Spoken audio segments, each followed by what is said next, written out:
You be talking about this and that, man. Shit, bro. Until they explain to me how that ice come out that sky, man, don't talk to me about no Bible, nothing else. I don't hear none of that foolishness. Till you explain to me how ice come out the sky, go ahead over there with that foolishness. Talking about the Bible, this and Bible, that, and all that. Till you can tell me how ice coming out the sky, I don't even want to hear that garbage y'all be talking about. I'm going to keep doing what I'm doing. Until you can tell me how that ice is coming out the sky, then we can talk. Other than that, I holler. I holler. Man, let's do this right quick. I hit y'all with a quickie right because we dealing with this money when we dealing with this money. How y'all doing? Good evening, good afternoon. We dealing with this money when we dealing with this money. We can't play about this money, right? I want y'all to understand this money thing. You dig? Y'all gonna get it. I promise you, y'all gonna get this money thing, bro. I ain't never. I was watching a video today, right? Of one of the members had a video up with Terrence Howard, right? Terrence Howard is breaking down how the bank been doing this with us, with this money thing, right? He was showing how 4 quarters was $1 and how $2 was $1 because one time one is one. Oh, he was breaking it down, right? And he was using how the banking system rolls with it, right? But say, bro, I'm showing you biblically where it come from, biblically how the system is in place and why we not winning. You know, why is it because, you know, but yet with all the money the church rob us out of, why the church don't never teach us about the money? Y'all take the money, but y'all not teaching us about the money. Telling me about money and teaching me about money is two different things, right? Because if I ask the average church folk right now, right, what stories in the Bible, miracle-wise, dealt with money? I'm talking about Matthew, Mark, Luke, and John, right? I'm gonna keep it simple. I deal with Matthew, Mark, Luke, and John. According to Matthew, Mark, Luke, and John, what story talked about money? According to Matthew, Mark, Luke, and John, what parable dealt with money? According to Matthew, Mark, Luke, and John, what miracle dealt with money? What miracle, what parable, what story dealt with money, right? Now, I guarantee you, the average church folk couldn't tell you which parable, which story, or which miracle dealt with money, right? Now, watch this. When you really study Matthew, Mark, Luke, and John, and you really study money, what miracle God used with money? What miracle? What miracle? Now, when we look at the 5,000, we know money was on the scene because Jesus asked them what they had. They had 200 pennyworth, 200 denarii, right? Stop. Now, when we look at that, did God use the money? No, he used the 2 fish, 5 loaves of bread. He didn't use the money, he used the 2 fish, 5 loaves of bread. Now, in the church, we believe, oh, God gonna give you a miracle, your breakthrough gonna come through, you're gonna get this and that. Show it to me in the Bible. Show it to me. Which miracle in the Bible was about money? Say, baby, you had an issue for 12 years, right? That was money? No. Say blind Bartimaeus. Say blind man. Say blind man. That. Say soldier. When Jesus came to you about you say don't come to my. Well, that was money. Okay. What miracle was about money? What miracle in the Bible was about money? I'll wait. But now, if I use a story, I use Judas telling Jesus, say, man, why you taking that alabaster oil? Why you taking that alabaster oil? Why you selling that alabaster oil? I could get 300 for that. I could get 300, and 300 was a lot. That was a lot of money what he was talking about, right? Okay, stop. If I go and deal with the talent, right, which is another parable, money. But what miracle in the Bible was about money?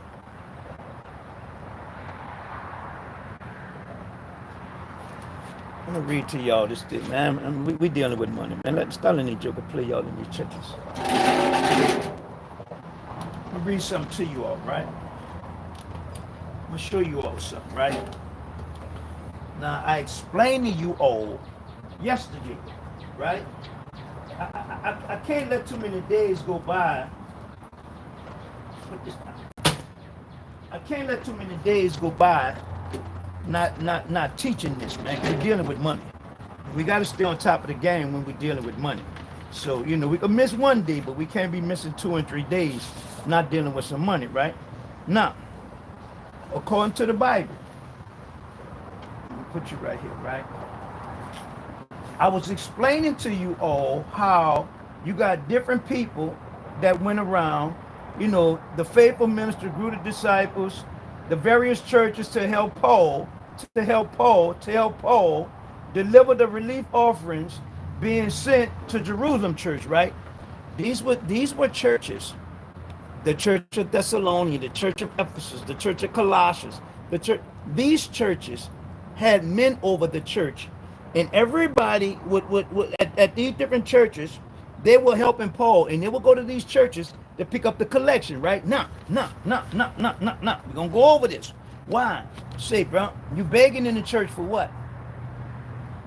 Because if you tell me, as a man prospered in his heart, it had nothing to do with the collection in the church. They have nothing to do with no collection, okay? And they don't have nothing to do with no collection in the church, right? Okay, stop.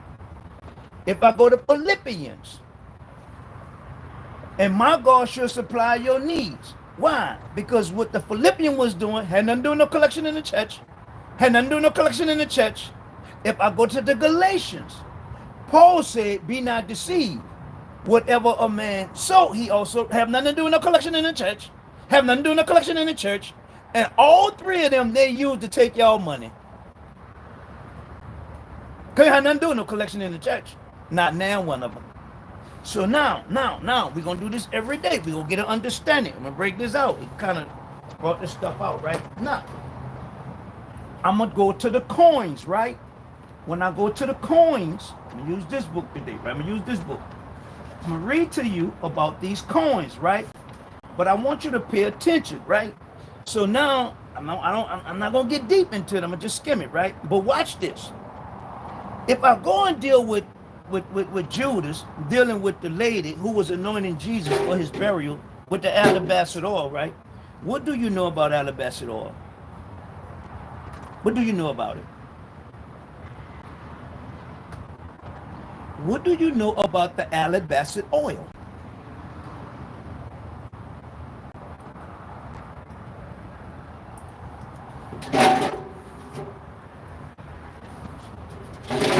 I'm gonna teach you about it. Then I'm gonna read the coins. Come here, you went right where I need you to go. Let's go. Let's deal with the I don't want that plant. I don't want that plant. We're gonna deal with the plant.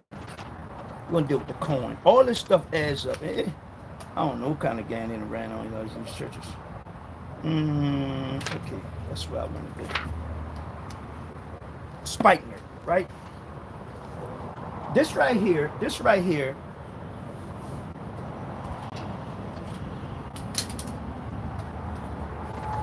We'll never let nobody run no game on. When they preaching this stuff, y'all need to know this stuff. And no joker just tell y'all, and she had the alabaster oil, and it was alabaster. Okay, well, tell me about the alabaster oil, Pastor. Let me read it to you. Spikenard, right? Hebrew, right? The rose red, fragrant ointment made from the dry roots and woolly stem of the spikenard plant was a favorite perfume of the ancient, right? A precious ornament. If I go to Mark 14:3, it was still transported in an alabaster box to preserve its fragrance. So what is it? It's a plant that had oil in it, and you transported it in a box. What made that oil so important, Judas? Because it had spikenard in it, Mike. You know how hard it is to get that? You know how many places you can find that? You can't find that no in and everywhere. So I knew what she had, Mike, because I understood the plan. These jokers preaching to y'all. Do y'all understand what they're saying? Hell no. I'm just setting you up to bust your bubble as soon as I turn this book to where it won't go.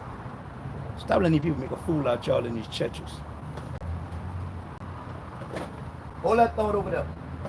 Hold that thought over there. According to the coins, this is the shekel.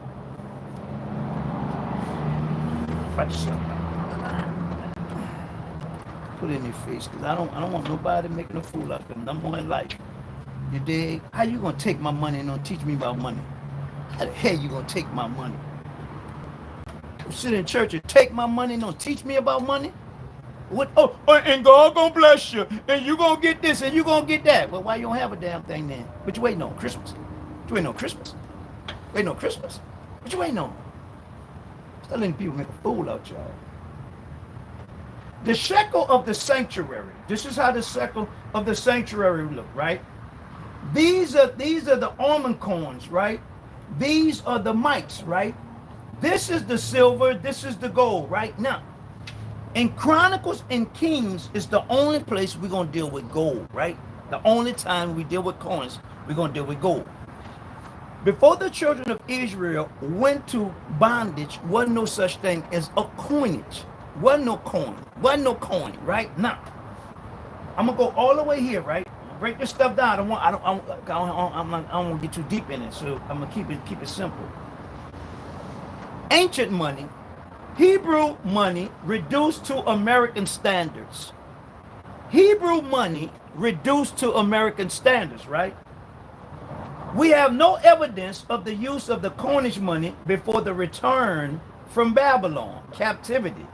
But silver was used for money in quantities determined by weight, at least as early as the time of Abraham, and its early mention in the generic sense of price paid. Stop. Abraham, where you get that money from? Mike, I have no money. Well, why does the church tell me I got to give 10% like you gave 10%, Abraham? Abraham, I'm going to ask you again. Where you get that money from? Where you get that gold from? Where you get that silver from? Where you get the cattle from? Abraham, where you get that stuff from? Your family was rich? You got it from your dad, you got it from your mom, you got it from your sister, you got it from... Where you get that stuff from, Abraham? Because Abraham, in the 12th chapter of Genesis, God telling you come from up under your kindred, right? You down in Ur, you're going to go up to Haran, and you're going to make your way over, into Canaan, right? Now the famine gonna come, you're gonna leave Canaan and go to Egypt, right? Okay, now I'm gonna ask you again, Abraham, where do you get it from? Because the church told me I gotta give a tenth like Abraham. Where you got it from, Pastor?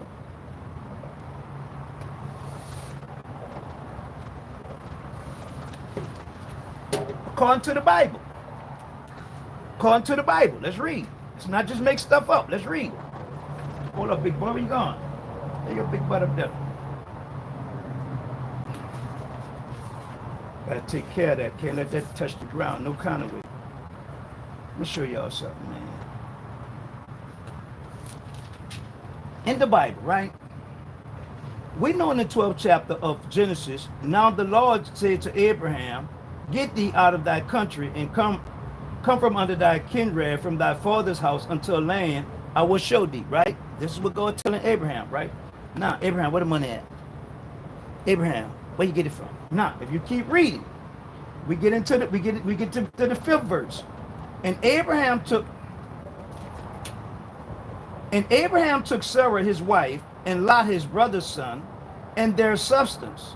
And they had gathered in the souls that they had gotten in Haran, right? In Haran. This is Ur. This is where Abraham and his family was. They're going to go up to Haran, right? When they get up to Haran, then he's going to go over here. Over here in the promised land. This is where he's going to hang out at. In Canaan, right? Okay, now, once again, where did Abraham get it from? And the reason why I'm telling you that, why? Because if you keep reading, right? You keep reading. This 12th chapter, right or wrong? Right or wrong? I'm going to go slow. The camera got to fix in. I want y'all to get this. If this is the 12th chapter, it's 12th chapter, right or wrong? Okay. I'll go one page over. Now I'm in the 13th chapter. In the 13th chapter, it says, And Abraham went up out of Egypt, he and his wife, and all that he had, and Lot with him into the south. And Abraham was very rich in cattle and silver and gold. Where he get it from? Where he get it from? Because if I go to the 14th chapter, you're going to tell me that Abraham gave a tenth. And Abraham, bless him and say, blessed be Abraham of the Most High God, possessors of heaven and earth. And Abraham gave a tenth. And Abraham blessed be the Most High, which have delivered thy enemies into thy hand. And he gave him a tenth of all. All of what? Where you get it from? But very rich. 14, now he giving a 10. Where you get it from? Explain it to me, people. Please, please, please. I want to give. I want to bless. Where you get it from? If I go back into the if I go back into the 12th chapter, right? In the 12th chapter, and the Lord plagued Pharaoh and his house with a great plague because of Sarah's Abraham's wife, right? And Pharaoh called Abraham and said, bro, why you lie? Why you lie? Why you told me that was your sister and that was your wife, right? And when she said that, his sister, so I might have taken her to my wife. Now therefore, behold, thy wife, take her and go away. Abraham, why you lie? This is how Abraham get what he got. The princes of Pharaoh saw her and commended her before Pharaoh. And the woman was taken into Pharaoh's house. And he entreated Abraham well for her sake. See, Sarah, that joker broke Abraham off. You look good, girl. Where the hell y'all get that garbage from in these churches talking about some tent? And Abraham gave a tent. Where you get it from?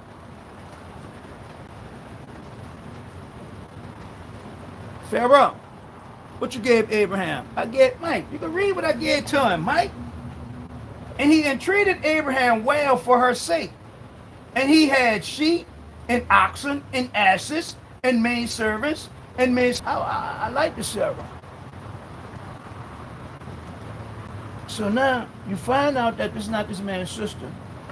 Now you find out, now you put him out, and now he leave very rich. Abraham, where you get that money from, bro? I want some. Church, I want some. Where you get it from? Oh, I'm not supposed to worry about where he got it from? I want to get some. Abraham, where you get it from? I'm tired of these church folks lying on us.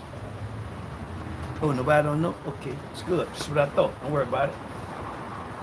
Don't worry about it. Watch this. This is the scale, right? Scales for weight, ancient money. This is what they put the money on.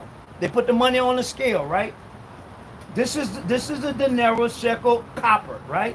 Demi shekel copper, right? For a slave, Genesis 13. The 1,000 pieces of silver paid by Amalek to Abraham. The 1,000 pieces of silver paid by Amalek to Abraham, and the 20 pieces of silver for which Joseph was sold to the Ishmaelites were probably rings such as we see on the Egyptian monument in the act of being weighed. See, if you're going to tell me about money, and if you're going to take my money and use this Bible, teach me. Teach me about money. Because what y'all was saying, what y'all had me believing was money, wasn't no money. Wasn't about no money. Abraham, what you had? I had cattle, I had silver, I had gold. Abraham, what you had? I had cattle, I had silver, I had gold. Where the money was at? Man, wasn't no money. So you gave a tenth of all you had, right? Wasn't no money though, right?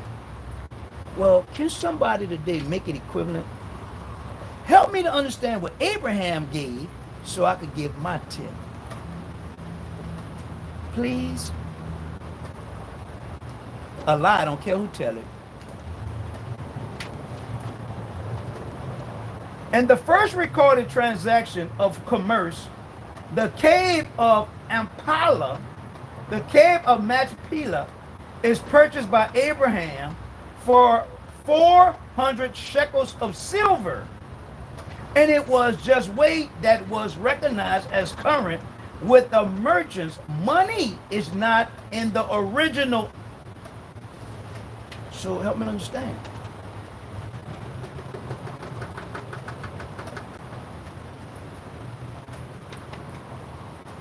So if that be the case, that you can't help me understand, that means y'all been in these churches telling a bunch of lies.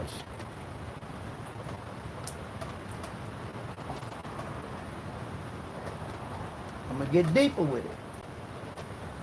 I'm going to show you how one side was made this way, one side was made that way, right? Now, you have silver. You have half of a shekel.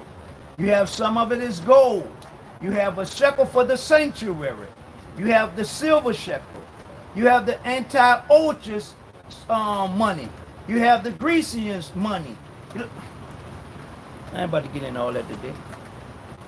I'm about to get into all that today. No, indeed. No, indeed. No, indeed. I'm going to show you something. Come here. According to the Bible, right?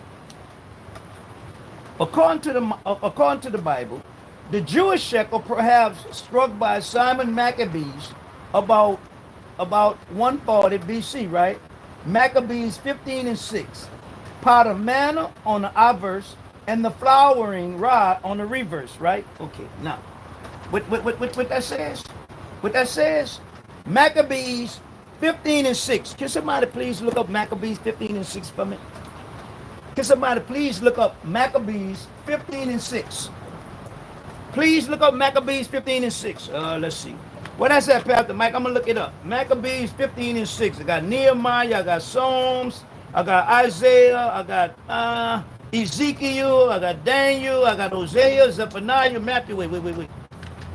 Maccabees 15 and 6. Maccabees 15 and 6. Matthew, let's see. Let me find Maccabees. Malachi. What's Maccabees? What's that, Pastor Mike? I ain't never heard of no Maccabees. Never heard of Maccabees?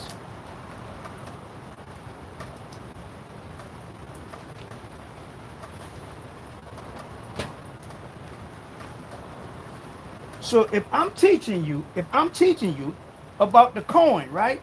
First Maccabees 15 and 6. You never heard of Maccabees, right? You never heard of Maccabees. How you understand what I'm saying? Okay, let's go to Maccabees.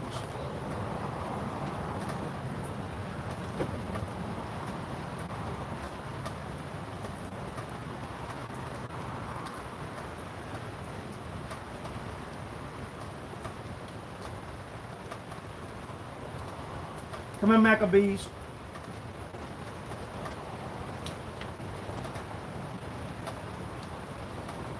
The second book of Maccabees, first book of Maccabees, 16, 15. Maccabees 15 and 6 says, I'll start at Maccabees 15 and 5. Now therefore I confirm unto all of the oblations which the king before me granted thee, and whatsoever gifts,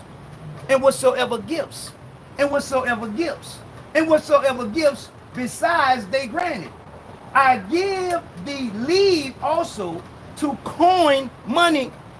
What the world are you talking about, Maccabees? What the world are you talking about? Brother Mike, I never heard no book of Maccabees. How you understand what I'm saying? It's the Bible. It's in the Bible. Then you can't say it ain't in the Bible. It's the Bible. It's in the Bible.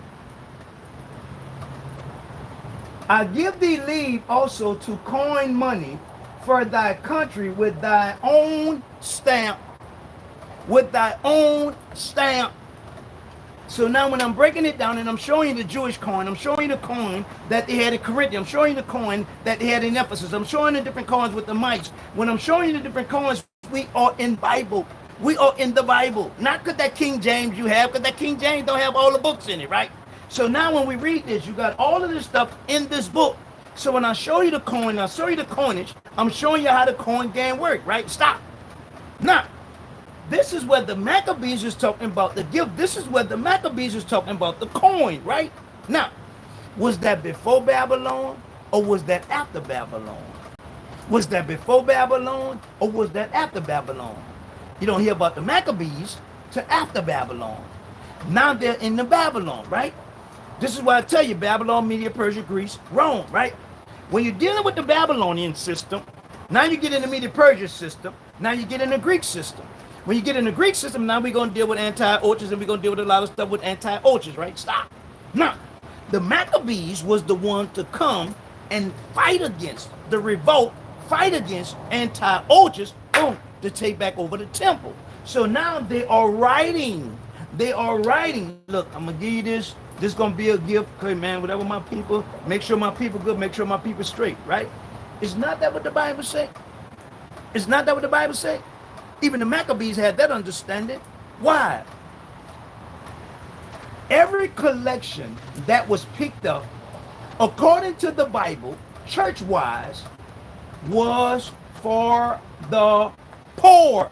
Was for the poor. Was for the poor.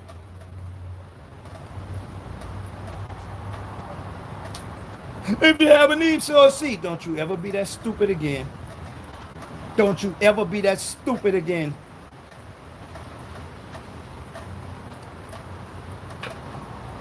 Peter go to the river, get money out the fish mouth because Jesus had to pay his taxes. Judas tell Jesus we could have sold that alabaster oil for 300. For 300. That's a lot of money, right? Okay, now we deal with the talents, we're gonna deal with the man, the unfaithful servant. He owed him 10,000. And turns around, a man owed him $10, right? Okay, we deal with that story, right? If we go to the miracle pertaining to feeding the 5,000, it was people there, it was money there, but it was 255 loaves of bread that God used. Why God ain't make the money? Why he ain't expand the money? And y'all listening to people come on here with all these lies. And you're gonna get an unexpected check, and you're gonna get money in your account.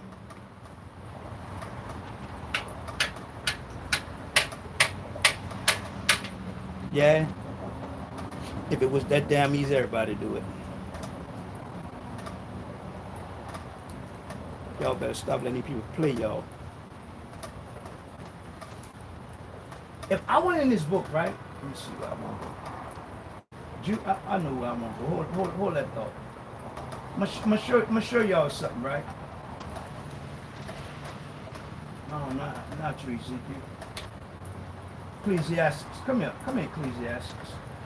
I'm gonna use Ecclesiastes. I'm gonna show y'all something right quick. I'm gonna get in that money thing.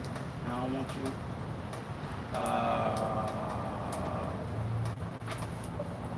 Stay over there for a second.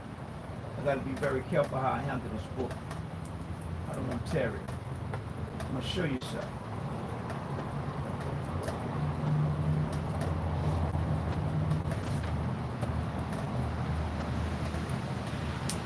I don't need to. Hey, that's what I need. I'm getting in the area. Ecclesiastes. Come here, Ecclesiastes. Not the book of Ecclesiastes, the book of Ecclesiasticus. I'm going to read something to you all, and I'm going to show you something that if you're not on game, right, they're going to run game on you.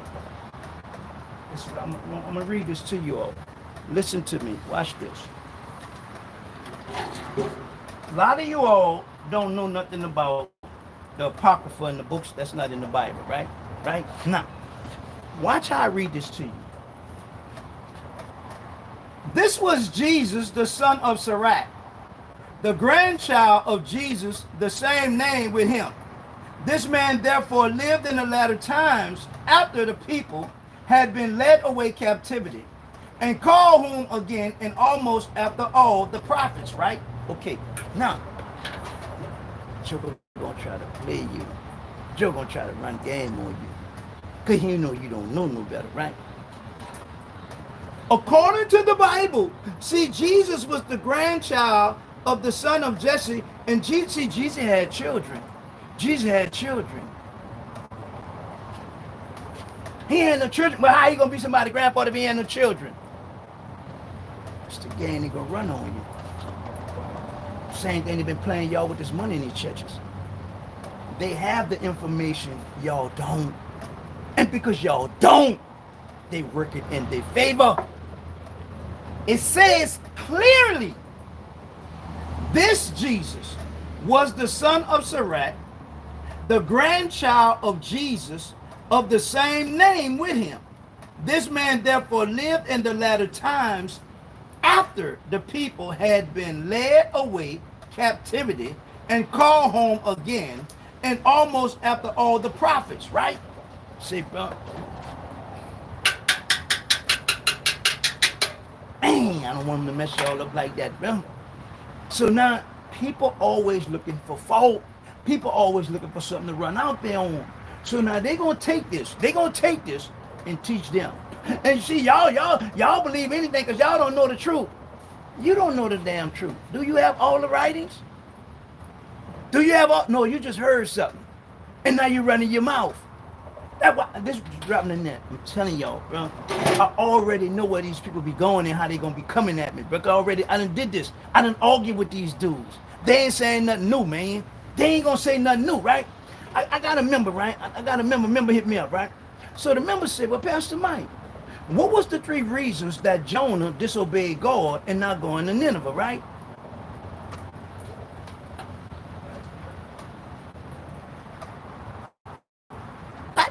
I read it again. I said, what?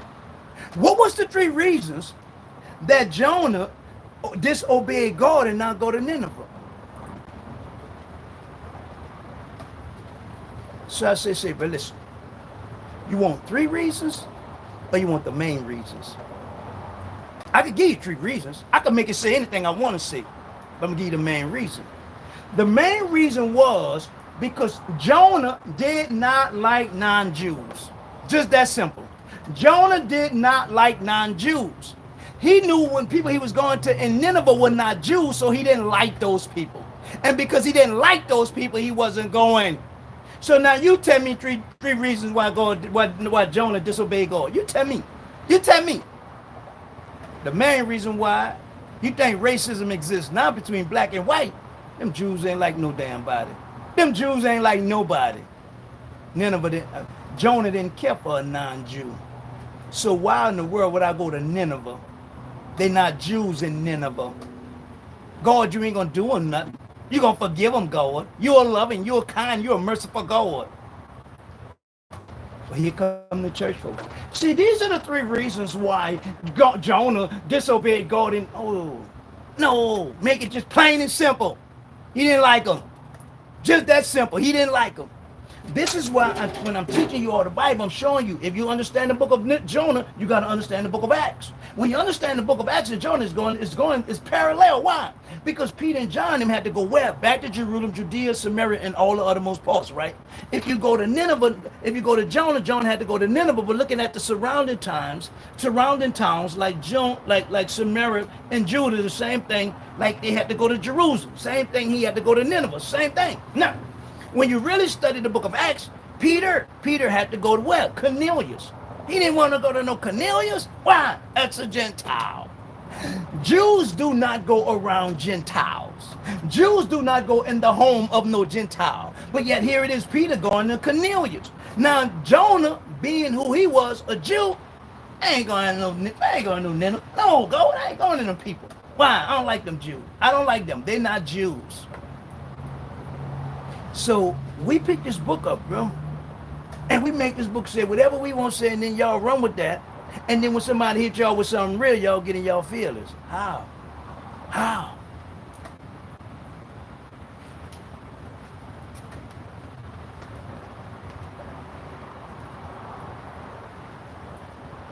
Now his grandfather Jesus,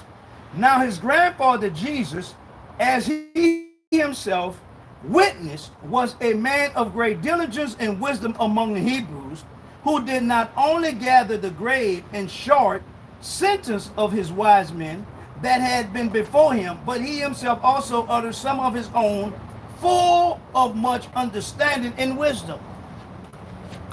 See the game they're running on y'all? Because y'all don't have access to this material. See how they gonna play you? So now, this joker telling you, Jesus had grandkids, and Jesus this and Jesus that. Really? God, Lord have mercy. Jesus, what the world, what the heavenly going on here?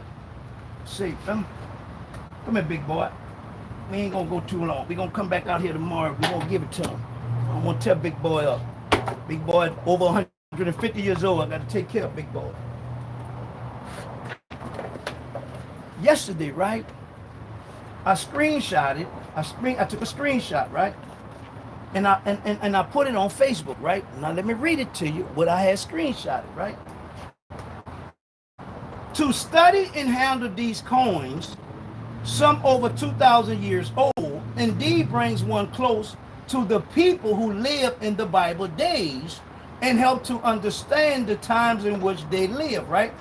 For instance, a study of the denarius revealed that this coin was not only to serve as a medium of exchange, but also to disseminate information and propaganda for the imperial.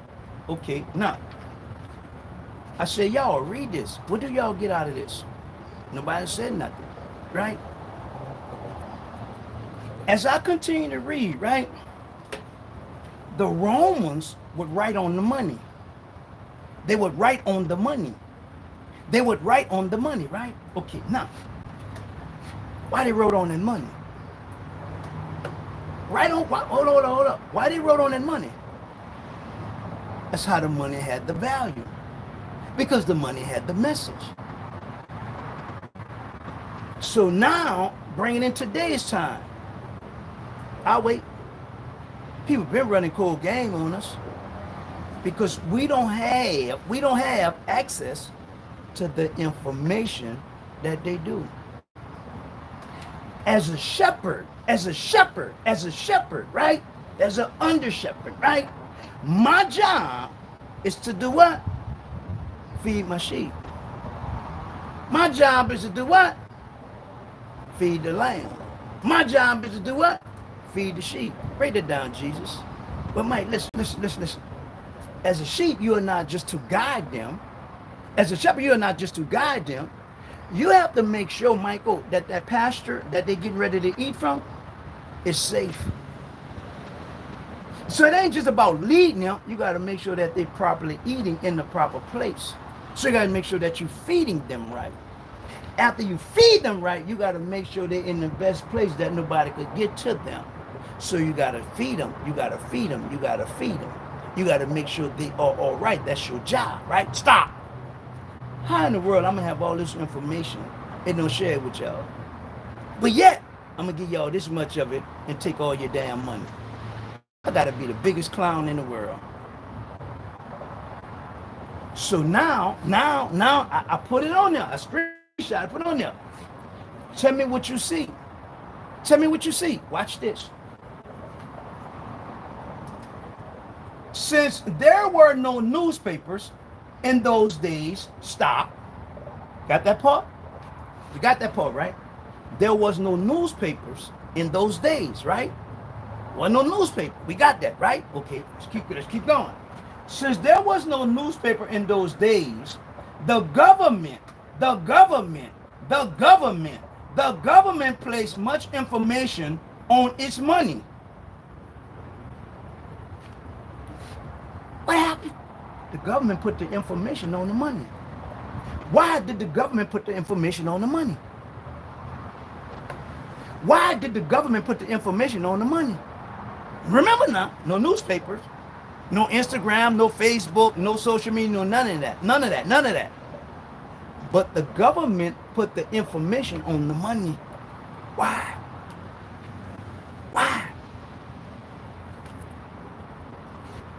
Since there was no newspaper in those days, the government placed much information on its money, especially to glorify the emperor and to recite his deeds. The Roman emperor believed the people read the legends on the coins and went to much trouble to change them often.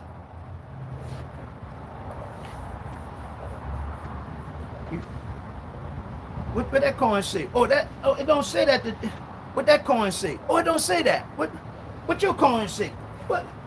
I know I got some. I know it got something.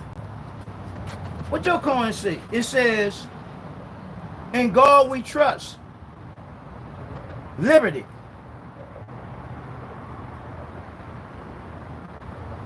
White House or something on the back of it. United States of America. So back in those days, they put the information on the money because they knew we was going to exchange money. Stay focused on the word exchange.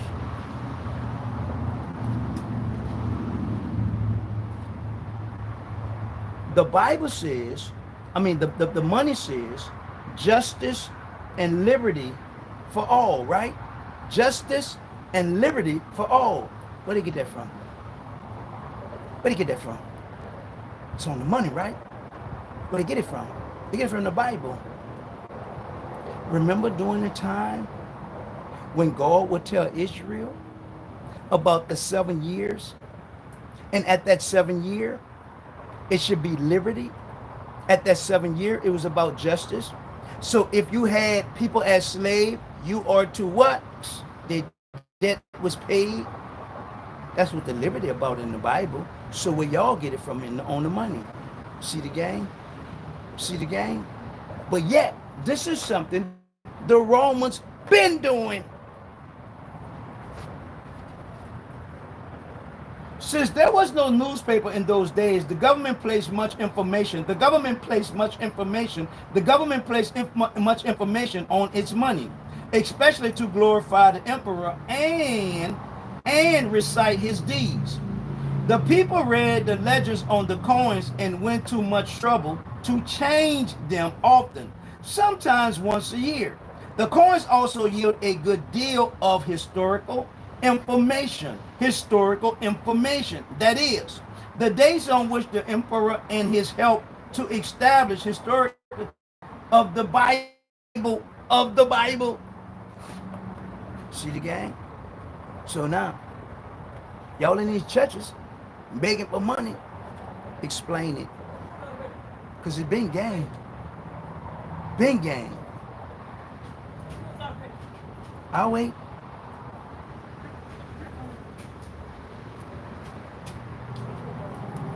Come here, Mom. You gonna get wet. Come on here. You need it. Yeah. I said, "What we have."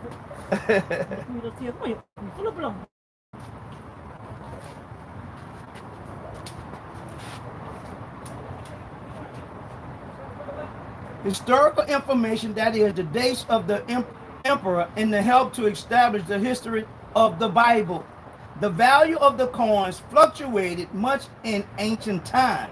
The value of the coin fluctuated much in ancient time. The value of the coins fluctuated much in ancient time. Therefore, it is often difficult to state. the exact value of each coin.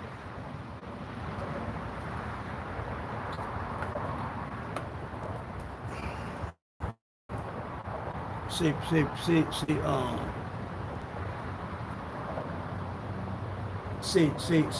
see Nathaniel. Jesus asked y'all what y'all have, right? Y'all say 200 penny worth, right? Which is 200 days work, right? Because a penny was worth a day's work, right? Okay. He didn't use y'all money, right? He asked you what else y'all had. Y'all said 2 fish, 5 loaves of bread, right? Okay. Pastor Mike with his sweet self, right? Pastor Mike said, and the people left with nothing, right? Pastor Mike said that. Pastor Mike said, and the people left with nothing. So Pastor Mike asked the people, because I want the people to start thinking, what did the people leave with? What did the people leave with? Don't worry about it. Let me help you think.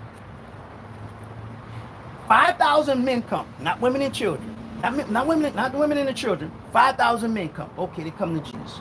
Jesus talks to them, right? Okay, cool. Stop.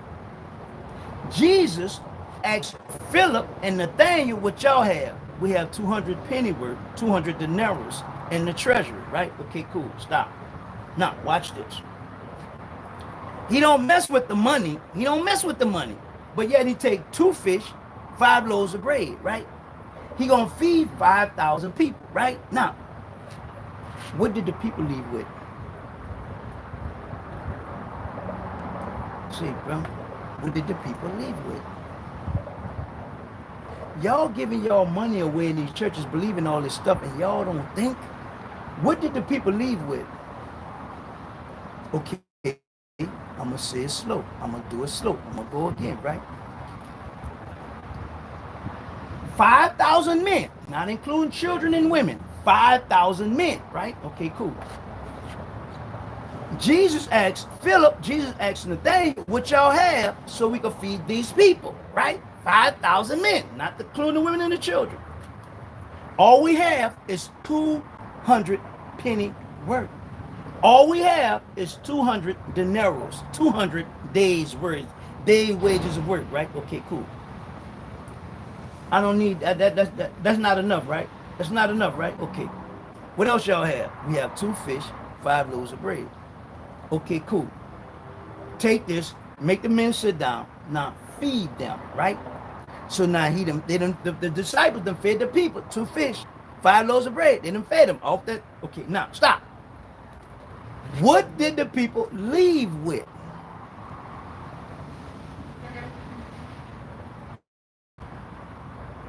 What did the people leave with?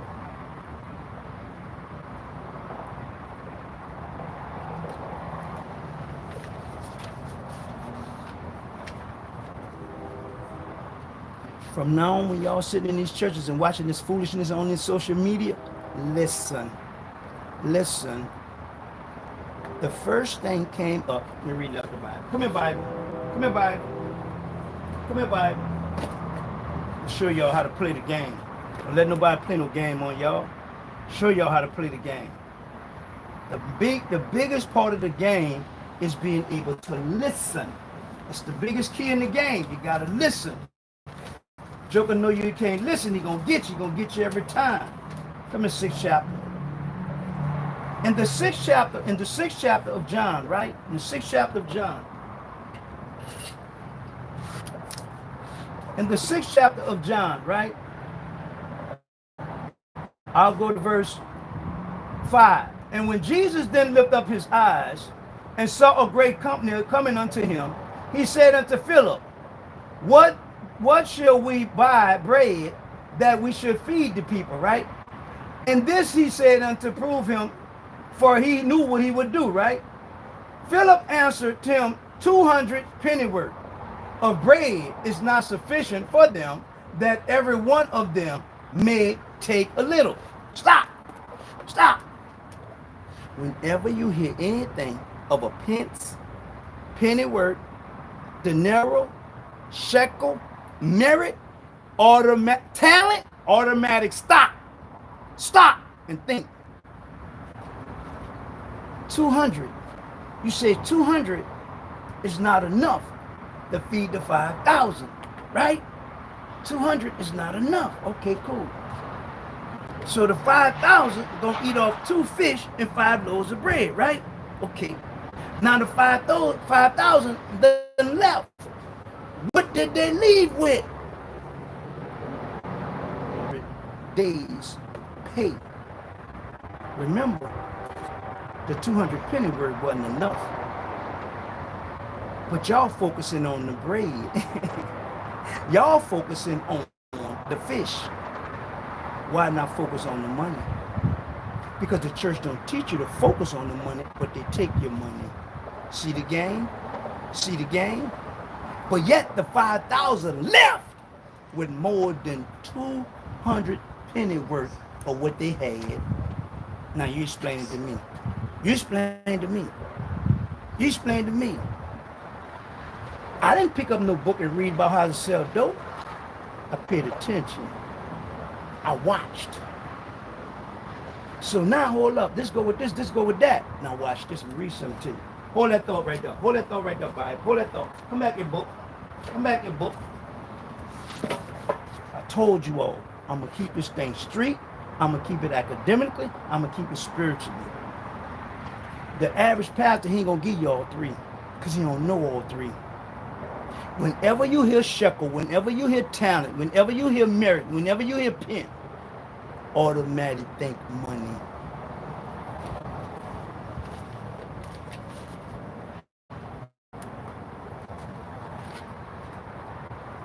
The value of the coin fluctuated much in ancient time. Therefore, it is often difficult to state the exact value of each coin. The government used its money through money changers instead of banks. The government used its money through money changers instead of banks.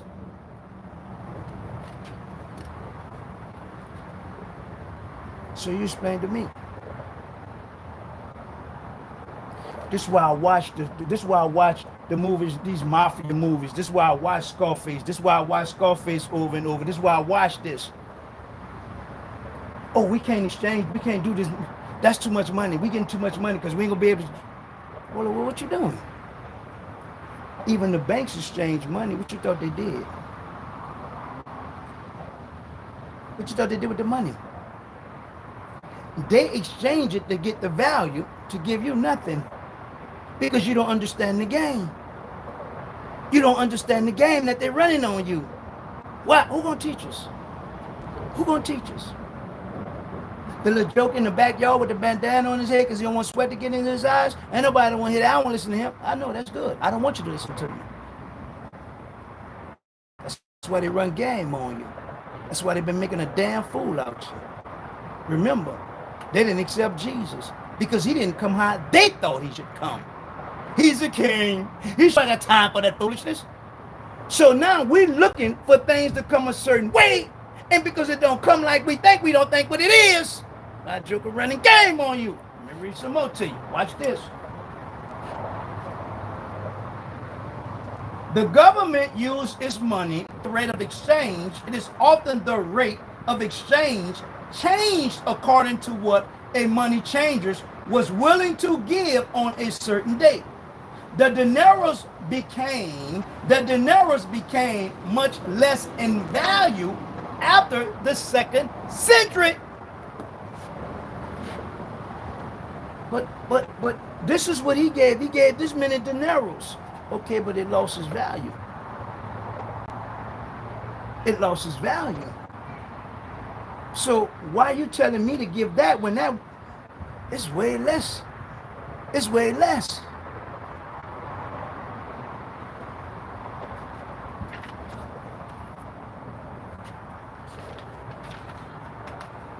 Hold that thought. Hold that thought.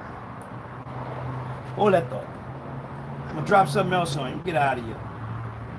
Such redemption shekel. It is a genuine piece from thought. Some scholars believe it comes from the last revolt of the Jews against the Romans. The last revolt against the Jews against the Romans. On the obverse front is a pot of manna. Boom, boom, boom, boom, boom. On the reverse is the flour. Boom, boom, boom, boom. Now, watch this. Watch this. Exodus 16:33 with the legend written in inscription, right? Aaron Bud Rab, boom. Okay, the weight mentioned in the Bible are talents, circle, shekels. It requires 3,000 shekels to equate 1 talent. 3,000 shekels gonna equal 1 talent. So that's why the man said he owed him 10,000 talents. But the man owed him a pence. It's not.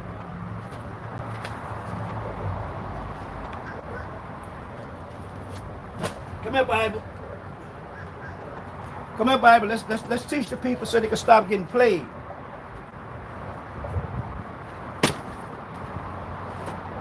Never get me joking. If I ain't learn how to do nothing else, I learn how to play on that scale. I learned how to bag that dope. And you get mad all you want. You ain't gonna about to beat me. You ain't about to beat me out my product or my money. You ain't about to beat me out now one. Why? I know how the game go. I understand the value. And this is what I'm trying to teach you all. This is why I never mess with the money. The faith come by hearing and he ain't by the word of God. Stop. Once you had the faith, once you had the speech, now you got to get the knowledge. You got to get the knowledge of your faith, not my faith, but your faith, that you may be able to speak that, right? Stop. You got the faith, you got the utterance, you got the knowledge. Now, let's get the real game. Let's get this money now. Let's get this money. Let's get this money. Everybody running their damn mouth. Oh, broke. What a broke ass joker gonna tell me? Not a damn thing. Yo, broke ass. How you gonna teach me something? How you gonna give me something? And y'all, broke ass joker gonna always run their damn mouth telling you what not to do. Really, bro? Miss me. Come here, Bible. Come here, Matthew.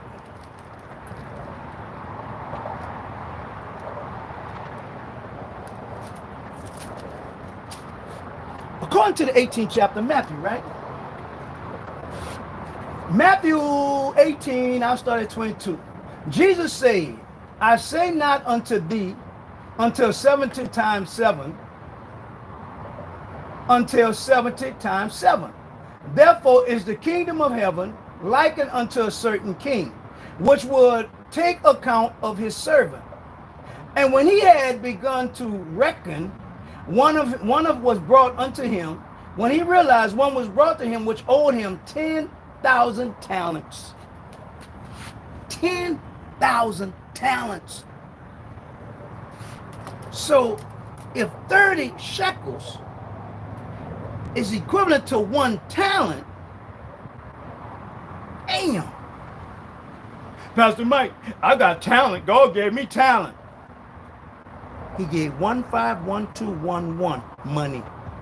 151211 money. Money.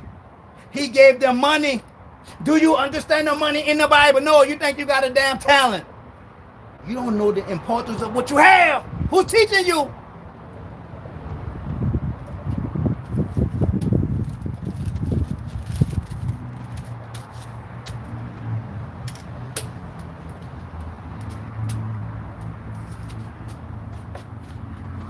But for so much as he had not to pay. And when he had begun, he reckoned one was brought to him, which owed him 10,000 talents. But for as much as he had not much to pay, the Lord commanded him to be sold, and his wife, and his children, and all that he had, payment to be made. The servant therefore fell down and worshipped him, saying, Lord, have patience with me, and I will pay thee all. Then the Lord of that servant was moved with compassion and loosed him and forgave him of all his debt. And forgave him of all his debt. Don't worry about it. Come on. Hold on. What are you talking about? Leave him alone. But he owe you 10,000. 10,000 talents. Right? Right? Okay, cool. These the jokers who be running their damn mouth. But the same servant went out and found one of his fellow servants, which owed him 100 pence. And he said, and he laid hands on him and took him by the throat, saying, pay me that thou owe me, right? Right? Hold up. Say, bro, you owe this dude 10,000 talents. Dude owe you 100 pence. How can you compare? If 30 is compared to 1, you owe him 10,000. Dude owed you $10. What the hell is y'all doing? So you mad with this dude because he owe you 10,000. You don't want to forgive him $10, and you don't want to forgive him, but yet, boom, you owe this man 10,000. So y'all teach me the Bible now. Y'all the one that got played with the money. I'll wait. I'll wait, because y'all don't have an understanding of what y'all being told. Talent, pence, shekels. Give me the understanding. Because it's not the same. So y'all let a joker run game on y'all. Oh, here, take this, take that. Remember now, the game is to exchange. The game is to exchange. It was a system that came out of Babylon. Abraham had cattle. Abraham had gold. Abraham had silver.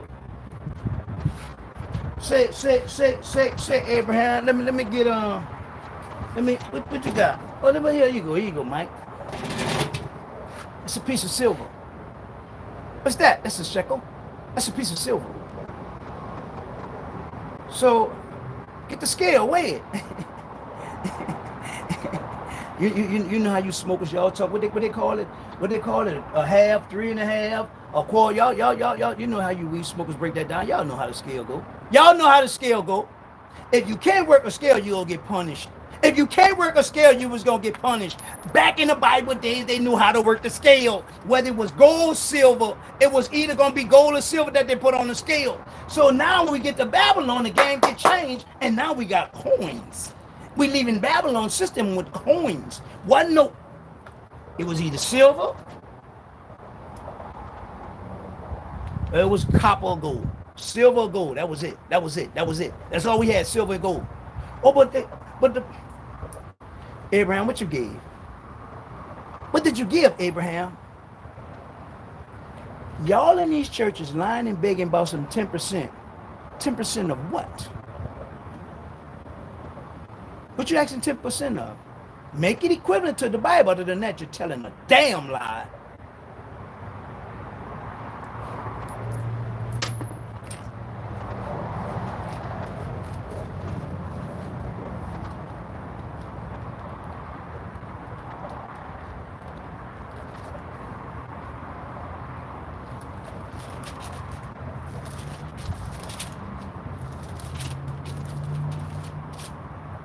Come here, I just need you for 1 second, babe. I just need you for 1 second. 1 second. According to Nehemiah 10 and I'll go to 37. And that we should bring the first fruit of our dough and our offering and our first fruit of all manner of trees and of wine and oil, that the priests to the chambers of the house of the Lord God, and in the tithes of our ground unto the Levites, that the same Levites might have the tithes in all the cities of our tillage. And the Levites shall bring up the tithes unto the house of God, to the chambers, into the treasurer's house. So, who picked that money up? Who moved that money? Who moved that money? Who that 10% was for? Who it went to? Levites.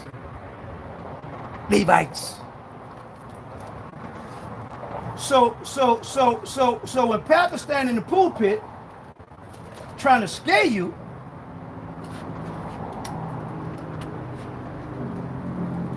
and he shall cite as a refiner purified silver, and shall purify the sons of Levi, and purge them as gold and silver, that they may offer unto the Lord an offering in righteousness. Then shall the offering of Judah and Jerusalem be pleasure unto the Lord, as in the days of old of the former years. For I'm the Lord, I change not. Therefore you sons of Jacob are not consumed. Even from the days of your father, you are not gone away of my ordinance, and you have not kept them. Return unto me, and I will return unto you, says the Lord of hosts. But you said, where shall we return? Will a man rob God? What the hell he talking to? They sure ain't talking to me. Pastor, he sure ain't talking to me. He talking to the Levites. Who handled the money in Nehemiah? The Levites. Who coming back from Babylon to Jerusalem? the Levites. So he said, return to me,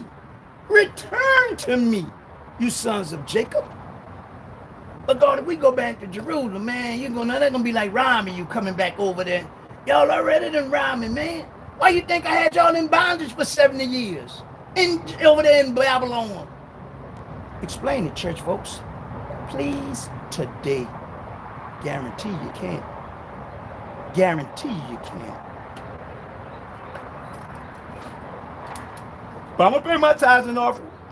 Okay. That's you being a damn fool. That's you. Explain it in the Bible. Explain it from the Bible. I bet you can. I bet you can. So what the hell y'all doing? Y'all don't know. Y'all don't know, because Pastor don't know.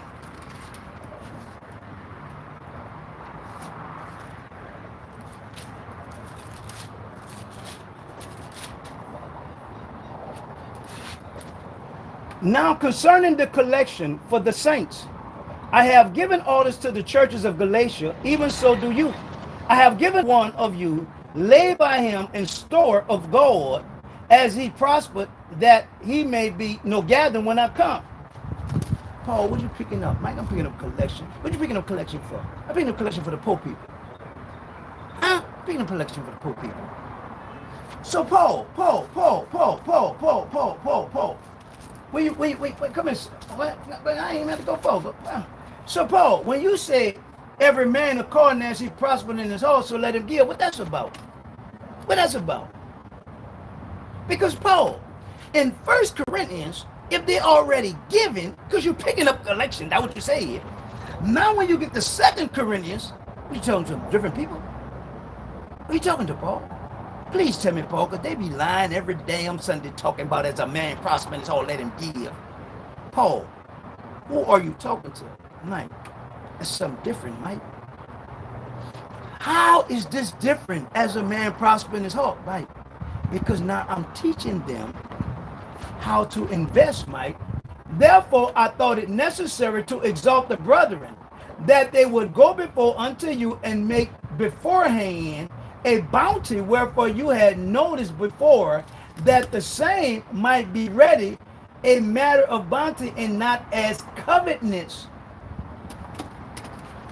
Oh, why, Paul? Mike,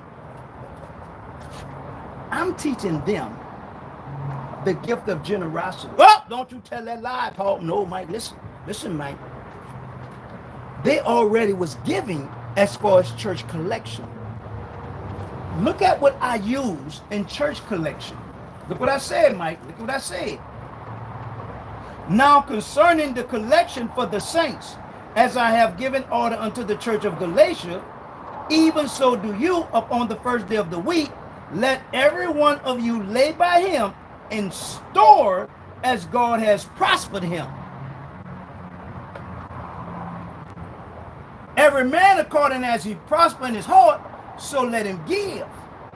That's two different teachings, Mike. I'm teaching them how to be blessed, Mike.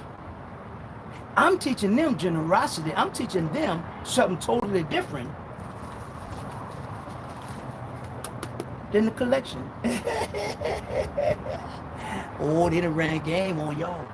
They done ran game on y'all because y'all not listening to the wording. When he deal with the people and teaching the people how they can be blessed, he let them know the same thing. As a man prospering his heart, so let him give. But when he wrote to the church, when he was picking up tithes for the church, he says, on the first day of the week, let every one of you lay by him and store as God has prospered him. Explain it. Explain it, church folks. Explain it.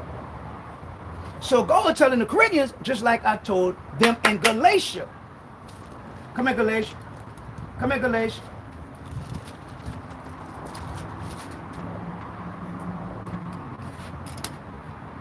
Be not deceived. God is not mocked. For whatsoever a man sow, that shall he also reap. For he that sowed to the flesh. Stop. So that wasn't about money? Mike, I'm telling you. You either going to sow to the flesh, you're going to sow to the spirit. Mike, you didn't read the verse before 6 and 7? What the verse before 6 and 7 says, Paul? Let him that is taught in the word share, communicate, give unto him that teach in all good things. Hold up, Paul. You're very specific when you say something. Now faith, now concerning the collection, now concerning the spirit. You always use the word now. You're a very specific writer, man. You weren't just running your mouth like these jokers today. So where this money went, Paul? Mike, you just didn't even say unto him? Well, what? Mike, they had already had orders for the collection. This is why you have Zapata, you have Secundus, you have Gaius. These men were picking up the money from these churches. See, Paul, bro. I'll wait, church folks. Explain it. I bet you can. Hello. Good morning. So now, when we go to the Philippians, come here, Philippians.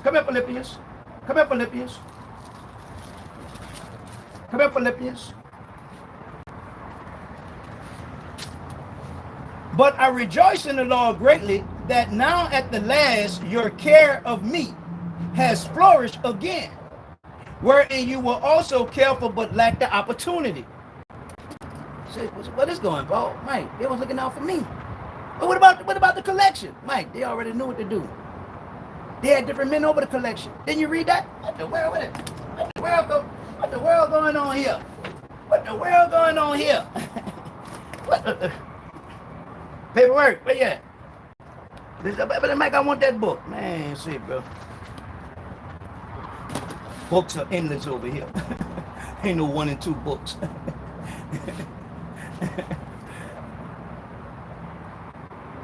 The faithful ministry grew disciples. The faithful minister grew disciples. The faithful minister grew disciples. Who? Paul.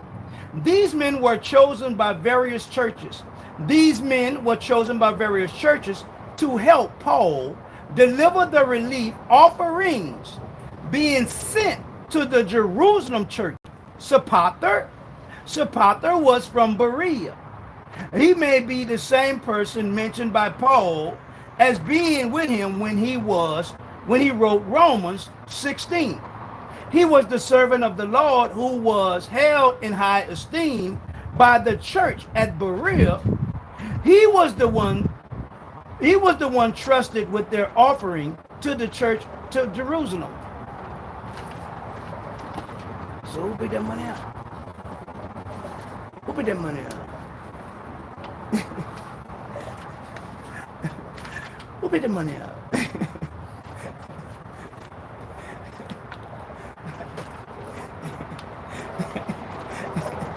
Who paid the money out?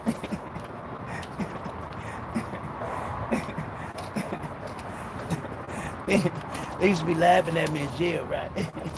That's all I want to do is read and study. All I want to do is read and study. I'll play with some chess. I'll play with some dominoes. But I'm going to read and study, right? This is the only reference to him, Secundus. Secundus, he was a disciple of Paul, a man highly esteemed by his church at Thessalonica, being entrusted with the offering to the poor.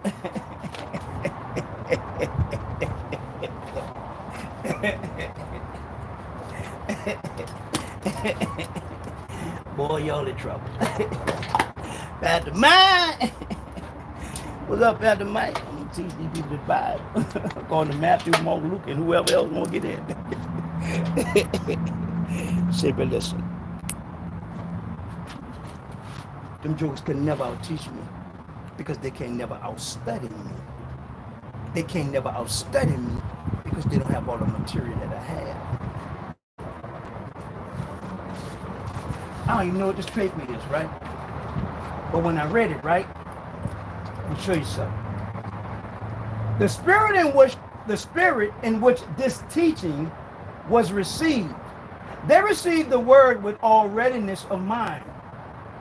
Here is the fallacy of temper which belongs to the right conception of the truth.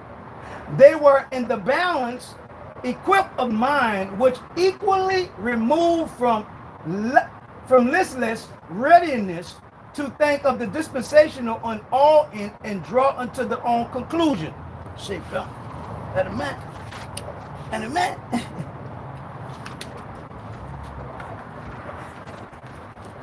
You want to break down? You want to break down Acts?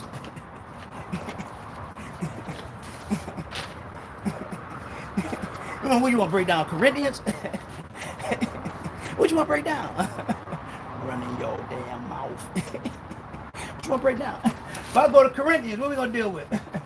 I write not these things to shame you, but as many beloved sons, I warn you.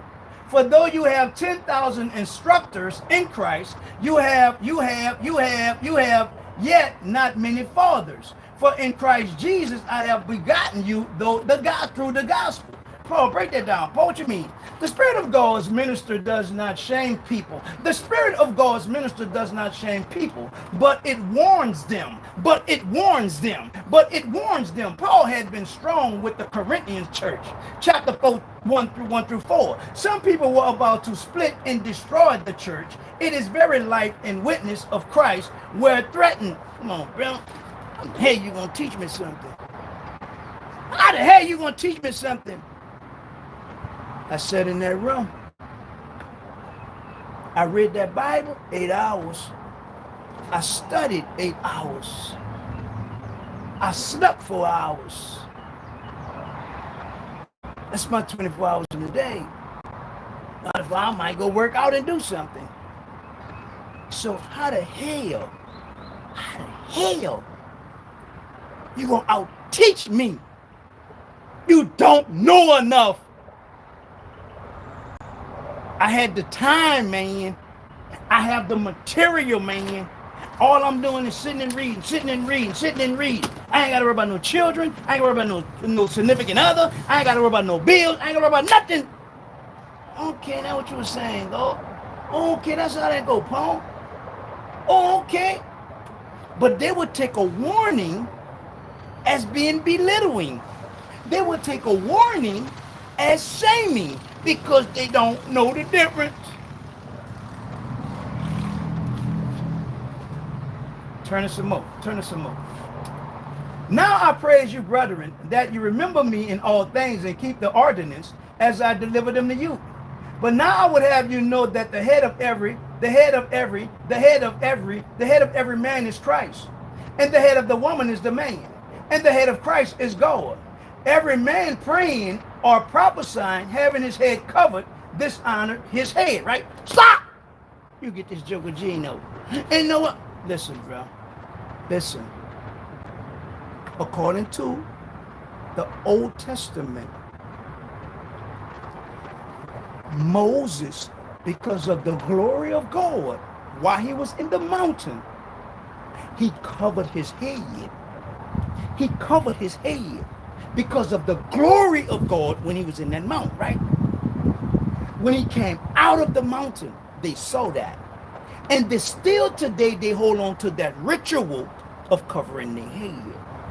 So now Paul is breaking down to them in this 11th chapter, what you got your head covered for?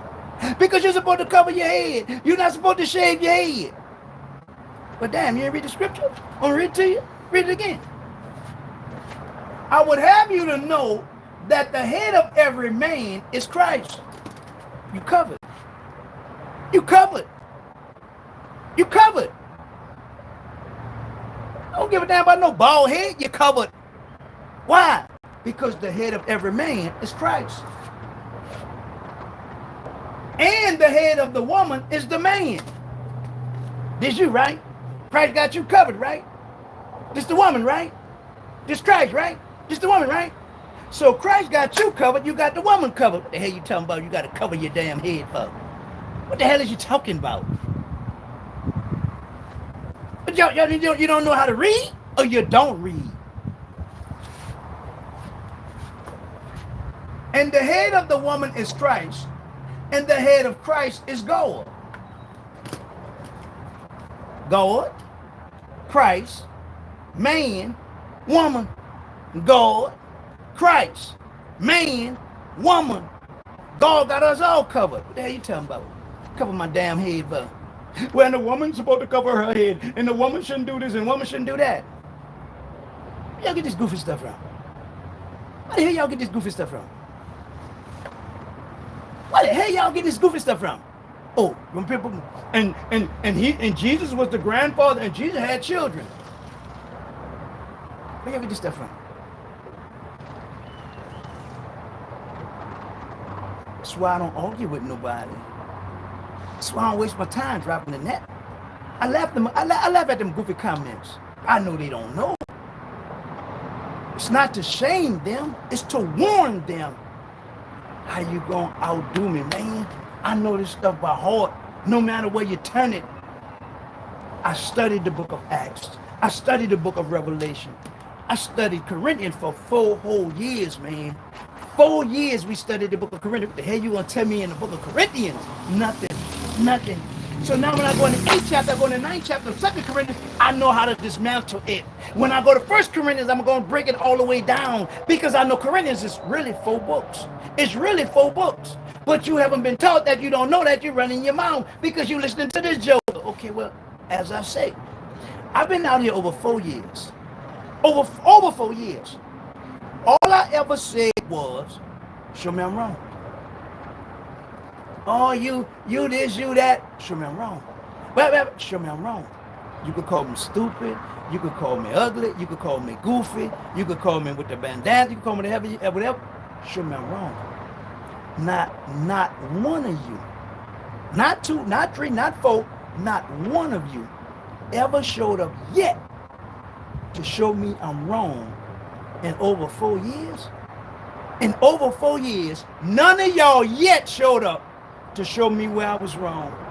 And I done taught you from Revelation to Genesis, Revelation to Genesis, Revelation to Genesis. The brother hit me on the social media. The brother said, Brother Mike, will you teach Revelation? I don't know if it was the 19th chapter or the 9th chapter, right? Either one, I'm going to go back and I might do it tomorrow. If I don't do the funeral tomorrow, I might run it Friday with the 19th and the 9th chapter of Revelation. Why? Because when I deal with the 19th chapter, I already understand that, boom, we dealing with the wedding. In the 19th chapter, right? We dealing with the feast of the gods that's going to be with the battle on Armageddon, and we dealing with the feast of the Lamb, right? Okay, cool, the marriage of the Lamb. Now, in order to understand the marriage of the Lamb, I got to shoot all the way back in the beginning dealing with Adam and Eve. Why? Because God performed the first marriage with who? Adam and Eve, right? Stop. Jesus is going to come along. Now we're going to have, in the 19th chapter of Revelation, dealing with the marriage. Why?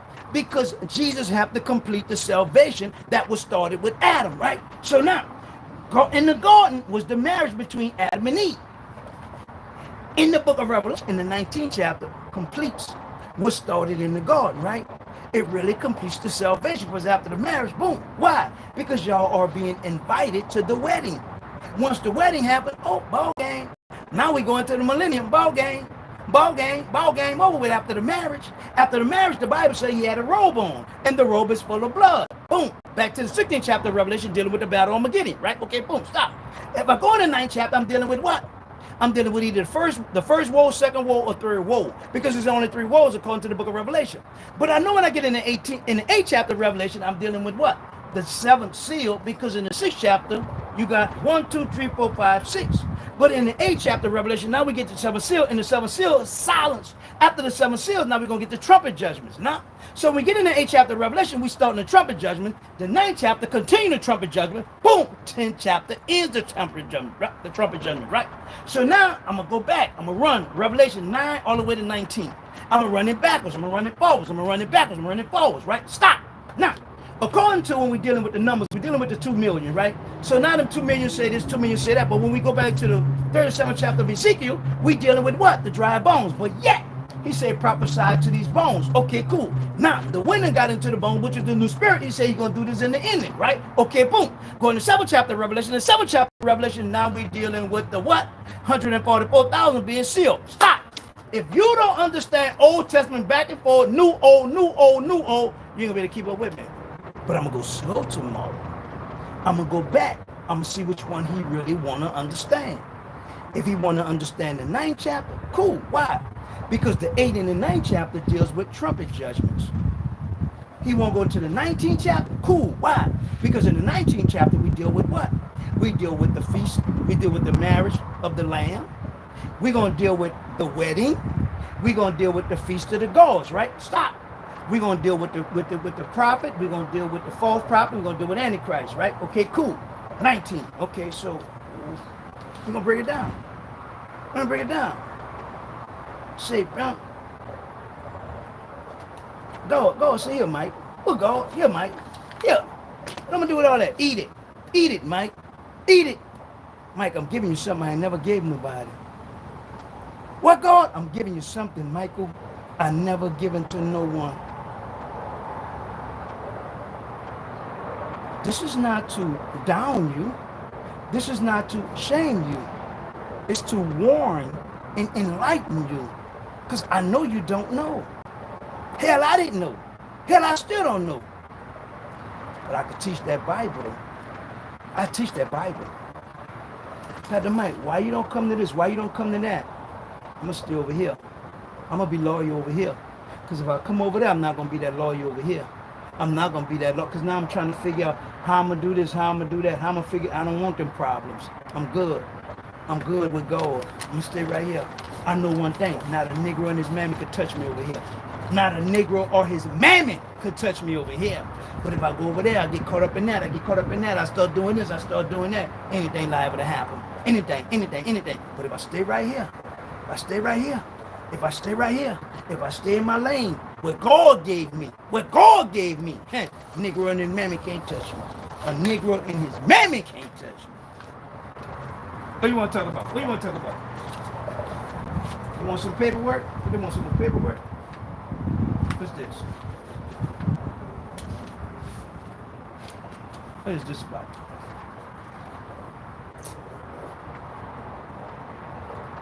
It's a thought. I wrote this thought. There was Christ interpreting the vision of John. The interpretation is clearly stated. The 7 stars are the 7 angels and the 7 churches. The word of angels means messenger as well as the heavenly angels.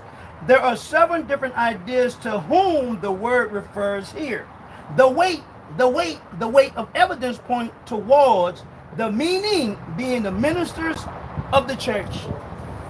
So.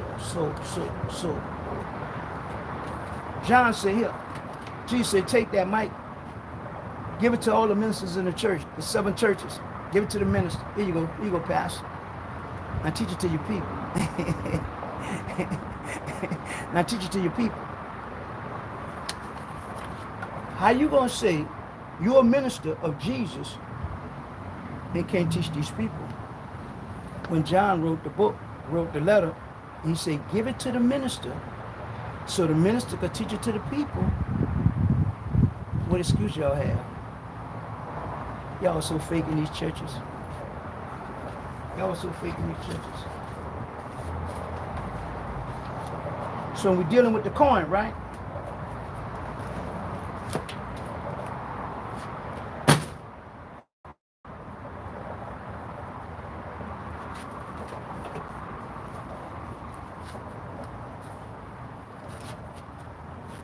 Paul says, now therefore perform the 2 Corinthians 8 and 11. Now therefore perform the doing of it, that as there was a readiness to will, so there may be also a prompt for performance also out of that which you have, right? Now, stop, Paul.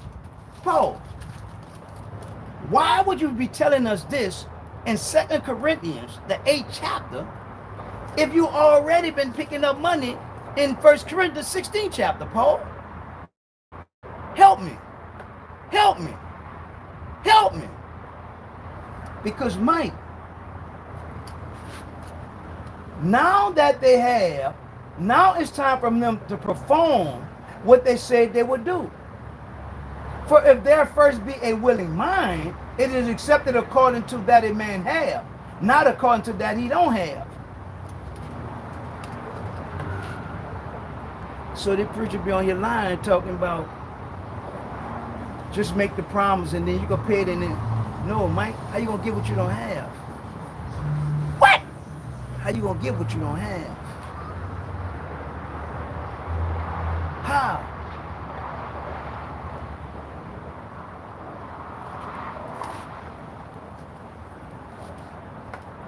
But by equality that now at this time your abundance may be a supply for their want, that their abundance also may be a supply to your want, that there be equality, as it is written, he has gathered much had he that has gathered much had nothing over, and he that gathered little had no lack.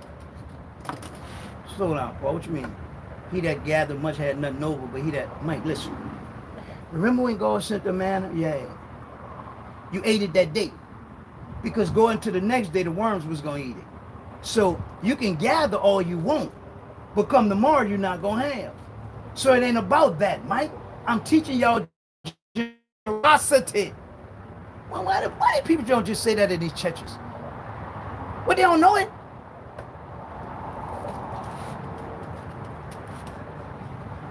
But thanks be to God, which put the same earnest care into the heart of Titus for you. For indeed he accepted the exhortation, but being more forward of his own accord, he wanted unto you. And we have sent with him the brother who praises in the gospel throughout all the churches. Say, who this dude is? Who is this dude? Who is this dude? Who can tell me who this dude is? Where he come from? I know you, Titus. Who is this dude? I see you got a reputation in the churches. Who is this dude? Who is this dude? Somebody tell me who this dude is. Can't tell me. All we knew is he had respect in the church. So now he with Titus picking up this money. What is money going? Because it's not a collection. It's not a collection. It's what Paul told them. And herein I give my advice, for this is profitable for you who have begun before not only to do, but also forward a year ago. This is profitable for you. So, pastor, apostle, bishop, whatever the hell you want to call yourself, make this equivalent to some tithes and offerings. Because y'all use every man according as he prosper in his heart. So let him give, not grudgingly or of necessity, for God love a cheerful giver. Explain it now. But just stop telling that lie in these churches. Because this has nothing to do with the collection. Paul is teaching them how to be profitable, how to make this situation profitable to them. Paul is teaching them the gift of generosity. Because in the end, and by their prayer for you, which long after you, for the exceeding grace of God in you. What grace of God? What grace of God? Mike, the gift of generosity, Mike. Y'all looked out for me, Mike. So now I'm praying for y'all. I'm asking God to continue to bless y'all. So God, where's the miracles in the Bible pertaining to money? Okay? I got the miracle, I got the money as far as parables. Got that one. I got the money as far as stories. But where in the Bible that you did the money? Somebody help me. I want to know that. I want to know that. Where that's at in the Bible? What the miracle with the money? Where's the miracle with the money? You the one waiting on a damn breakthrough Friday thinking you're going to get something. Where's the miracle with the money? God, where's the miracle in the Bible with the money? Mike, you see, I fed 5,000. I ain't even used that money. I used the boy 2 fish, 5 loaves of bread. Say, babe, you had the mic, right? You gave all you had. That's a story? That's a talent? Or is that a story? Is that a parable? Is that a miracle? Which one is that with you, baby? Because according to what you had, the coin in what you had,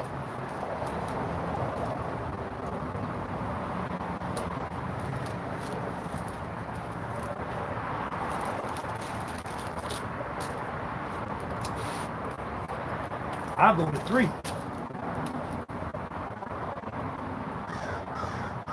For the law, for behold, the day of the Lord come, that shall burn as an oven, and all the proud, yea, and all that do wickedly, shall be stubbled. And the day that come shall burn them up, says the Lord of hosts, that it shall leave them neither root nor branch.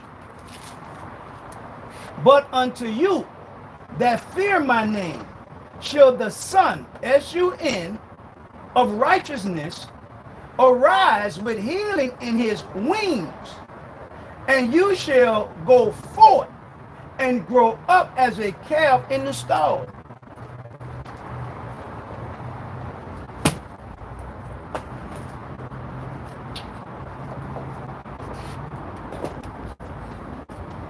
One side of her, the widow mite. The one side shows the sun with the 8 rays representing the Son, S-U-N, of righteousness.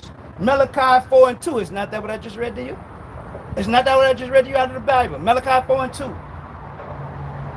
The other side, a ship anchor, symbolizes the steadfastness of God's promises. Because of the inferior metal, clear specimen of difficult to obtain. Say, babe, Pastor said you gave all you had. Why you did that? Was you sowing the seed? No, I gave, Mike, because I believe in the promise of God which was to come. That's what he says in Malachi 1 and 2. What? You see the coin? That's what I gave. The coin I had wasn't worth nothing, Mike. It's going to dissolve. But it had the S-U-N of righteousness. Mike, they wrote on the coins back then. So you gave according to holding on. I say what was to come. I said, why y'all in these churches robbing these people? And y'all say y'all went to Bible college. Y'all say y'all went to seminary.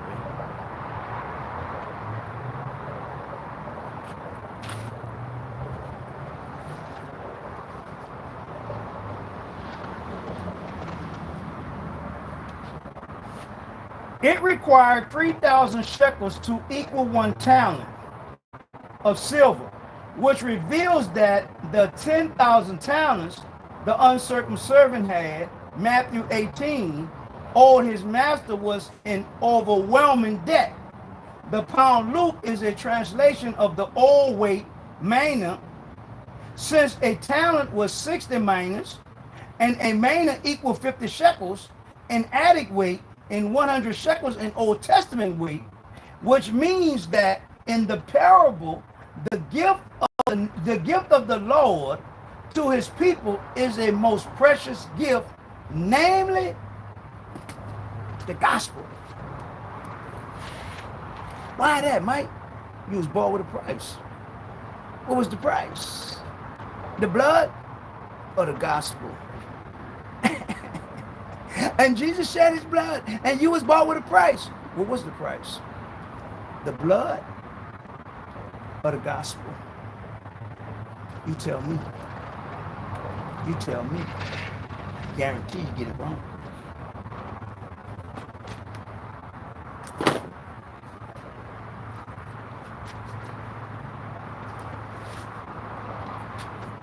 You're bad to me. You was bought with a price. Stop. What price? The gospel or the blood? Paul, you said if any man preach any of the gospel, right? What was that gospel? What was that gospel? Peter, you went to who? The circumcised, right? Which was Jews, right? And Paul went to the uncircumcised, right? So Paul went to the Gentiles and you went to the Jews, right? Right? But a lot of Jews didn't believe in Jesus, right? Okay, hold that thought, Peter. Say, Paul. In your preaching, was it the blood or was it the gospel that weighed such a heavy value and price? I'll wait. I'll wait. I'll wait. So now, as we teach this Bible, as we teach this thing about money, and we pull all this different stuff out, hold up, bro. Look at this here. You got to know how to work the scale in order to work that.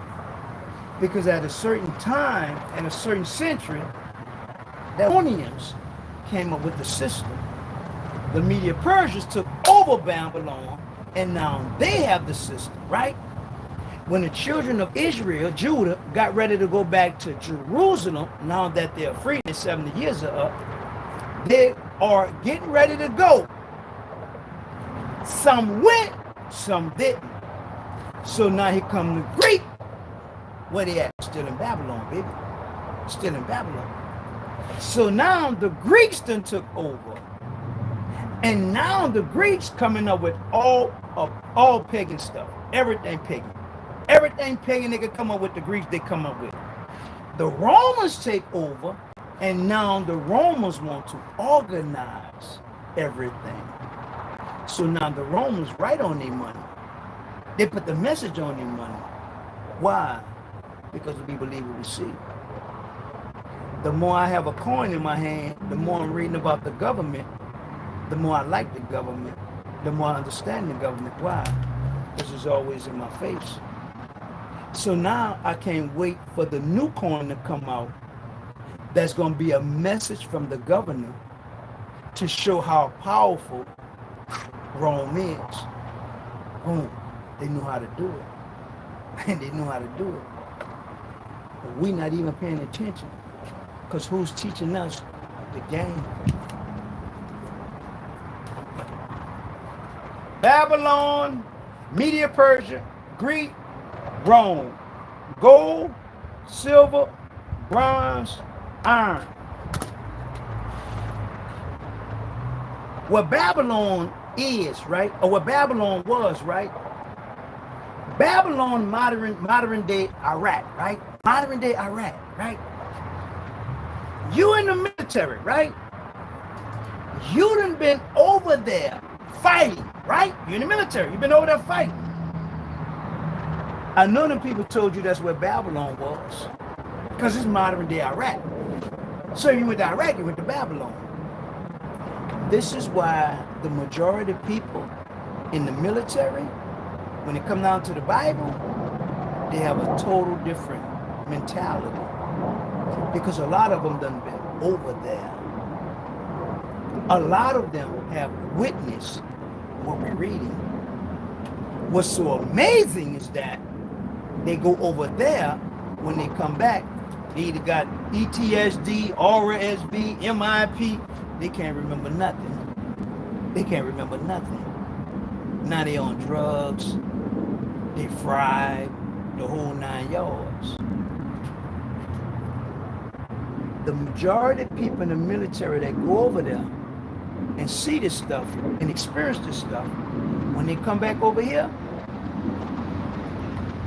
how you go fighting in Iraq, which is modern day Iraq, back in the Bible days, it was Babylon. When you read about Babylon, Media Persia, Greek, Rome, as you study this stuff, you hold up, man, y'all was over there. Wasn't y'all in Arabia? Remember when the children of Israel came out of Egypt, they went around, they went up to Arabia? This is why, when you study Daniel, right? Come here, Daniel. I need you for 1 second, babe. I ain't gonna be long, I gotta go. When you study Daniel, right? You're gonna study the kingdom of Babylon, right? Now, this is this is Haran, right? This is where Judah at, right? This is Egypt, right? Now, When you study Abraham, Abraham went this way. Abraham went from Ur to Haran. From Haran down into the land of Canaan, right? This is where Abraham was, right? This is Babylon. This is Babylon, modern day Turkey, right? Now, watch this. They went from the way Abraham went this way to get over here to Jerusalem. They're going to leave Jerusalem going almost the same way Abraham went. Almost the same exact way that Abraham, when Abraham, come here, Bible.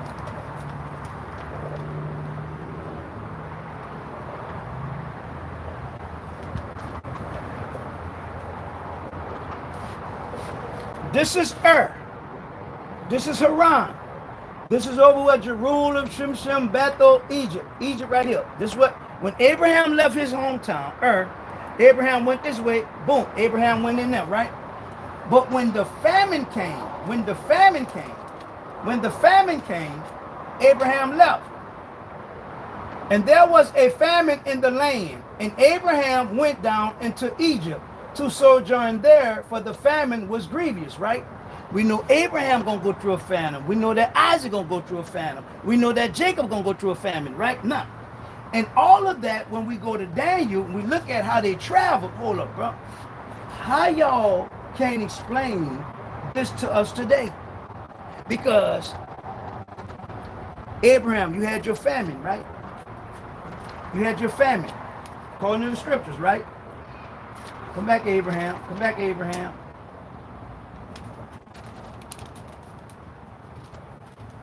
Put up my older Bible. The other Bible, these pages still stick together.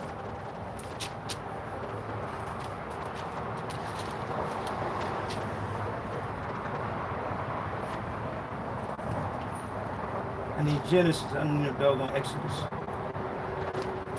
I'm trying to get y'all to see something. You got to see this. And there was a famine in the land, and Abraham went down into Egypt to sojourn there, for the famine was grievous in the land, right? He's going to leave Canaan, and then he's going to go to Egypt, right? Go to Isaac. Isaac going to leave Canaan, go by Egypt. We go to Jacob. Jacob going to leave when the famine comes. Jacob going to leave leave Canaan. He's going to wind up in Egypt, right? Now, when we read in the 24th chapter of Matthew, it tells us that the famine is coming. The famine is coming. Now, when the famine hit like Abraham, when the famine hit like Isaac, when the famine hit like Jacob, what you going to do? What you going to do? Because you're not ready. You're not ready. Because they have not taught us about the inflation that was already being ran in Bible days. They never taught us about buying power. The church begged for money. But do the church ever teach you about the money so that you would have buying power? 1 or 2 people might get lucky because of whatever. 9 out of 10, a lot of church folks operate in the mentality of the church of Laodicea. The church of Laodicea, God said, I would rather that y'all was hot or cold, but y'all lukewarm. Why? Because the church of Laodicea, because of where it was located, right? You had your eye pharmacy, you had your clothing factory, you had your bankers, right? So now, of course, everybody gonna look out for the pastor.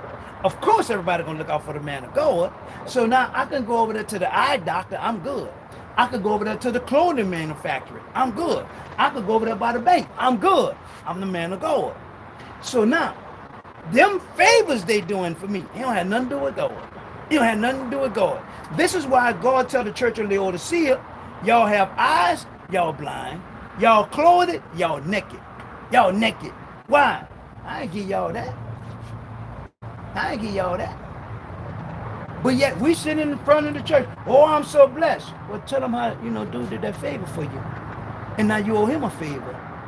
Tell them how she did that favor for you. And now you owe her a favor. Ain't got nothing to do with God. Ain't got nothing to do with God. So now we look at what Abraham did. We look at what Isaac did. We look at what Jacob did. Boom. But when we do with the children of Israel, what happened with the children of Israel? Because we're going to get them Assyrians. Them Assyrians going to grab them. as the brother said, Pastor Mike, what 3 reasons why Jonah disobeyed God? Because somebody tried to set him up with that. One thing about my members, they could call me and ask me whatever. I'm answering, right? So I say, no, stop and think. There's no 3 things that Jonah did to disobey God. The main reason why Jonah disobeyed God, because he did not like non-Jews. And where he was going to Nineveh was non-Jews. This is the problem he had with the Syrians. So now when we deal with Jonah up north, dealing with the Syrians, we got to go down south and deal with Daniel with the Babylonians. So now how we going to understand all these people? How we going to understand all this system? How we going to understand all this Bible? How we going to put all this stuff together if nobody teaching us? Or we just going to clap all for the rest of our life? And everything going to be all right? Jesus said wars and rumors of wars, earthquakes in diverse places, pestilence and famine. He said all this thing must come to pass, but the end is not yet. Are you prepared? Are you prepared?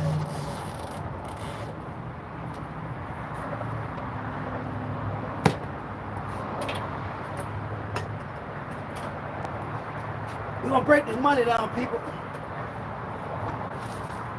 We're gonna break this money down.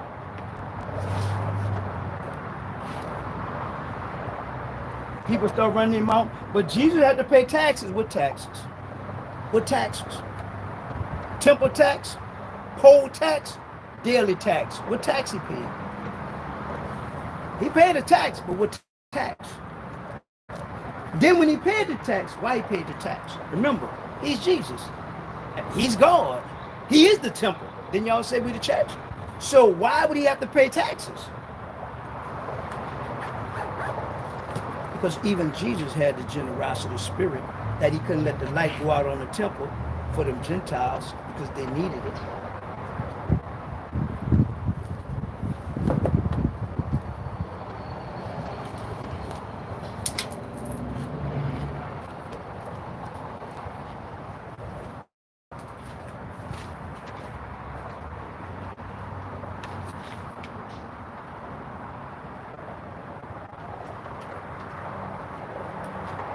Yep. Y'all gonna be sharp, man. Y'all gonna be sharp. I promise y'all we're gonna be sharp. And make sure y'all be on top of them. I'm gonna make sure. So Pastor Mike, where you get this from? Where you get that from? Man, it's too much material. It's too much.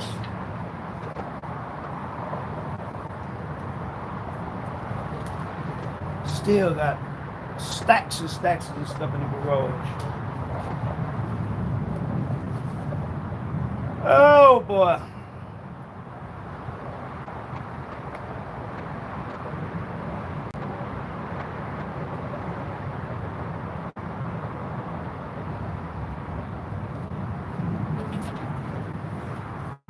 You take something like this, right? You take something like this. This dealing with the 17th chapter of Acts. This dealing with the church at Berea, right? And this is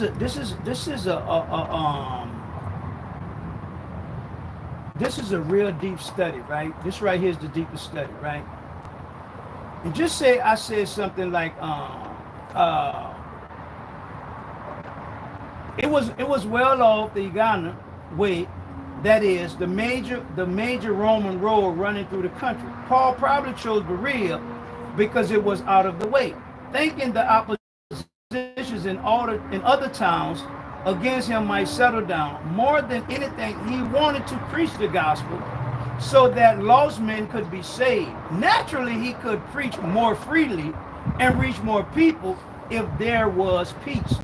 The church was founded on Paul's second missionary journey, was a noble people of very high quality and character, talking about the Bereans, had one prominent member mentioned in the scriptures, Sopater, was described in scriptures only here, loved the scriptures and readily respond to Christ, had a strong testimony and legacy for loving the scriptures.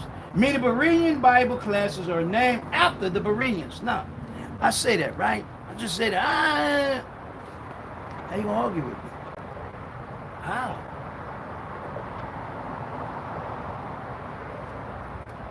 If Zapata was in Berea picking up the money, if Zapata was in Berea picking up the collection, explain that stuff y'all be talking about. We could deal with the church of Berea, we could church of Thessalonian, we could deal with the church of Colossia, we could deal with the church of Philippi, we could do whatever church you want to deal with. Explain that foolishness y'all doing.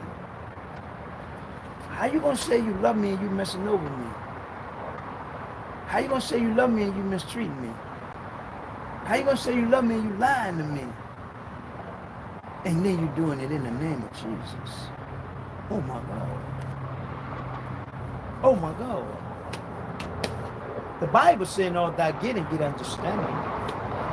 The Bible said, lean not to your own heart, but acknowledge God in all your ways. The Bible says, if you say something God didn't say, He's going to prove you to be a liar. And right now today, God is proving you a lot of you church folks to be nothing but liars. Proverbs 35:6. If you say anything that God did not say, He's going to prove you to be a liar. And God is proving y'all to be liars. It's not to shame you. It's not to belittle you. It's to warn you of the foolishness y'all doing in God's house, because it's not right and y'all know it's not right. But y'all also worried about the Babylonian system. Why you think Paul said it? The love of money is the root of all evil, because it came out of Babylon. It came out of Babylon. And guess what? That's what they're dangling you. You're going to get a house. You're going to get a car. You're going to start a business. You're going to get a good spouse. You're going to get this. You're going to get that. Where's God? Where's God? Where's God?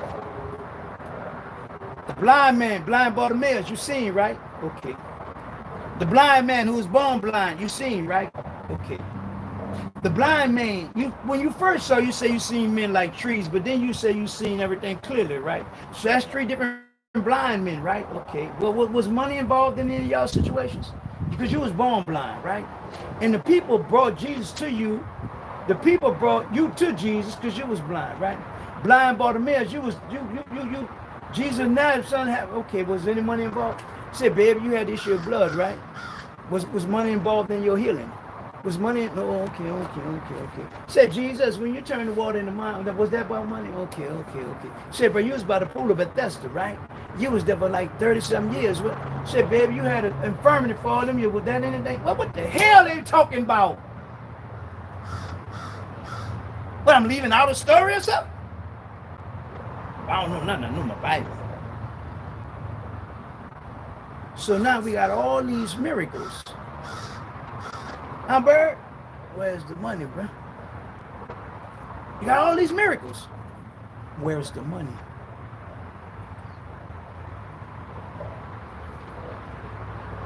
The gift of generosity, which is going to be a blessing to you, because you're going to be a blessing to others. Paul said he was going to make that thing of equality, where everybody be straight.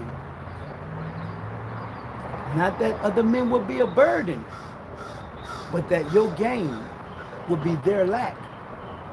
And your gain being their lack will cause you to never lack. Because God says he loves a cheerful giver, and that he would make all things sufficient, spiritually, financially. I bet you the church ain't teach you that. You be having needs, so a seed, duck. Huh, Bird? Don't be no duck for nobody. Don't you ever be no duck for nobody. If I can't teach you right, I'm not going to teach you at all. If I can't put you on game, ain't no sense me even open my mouth.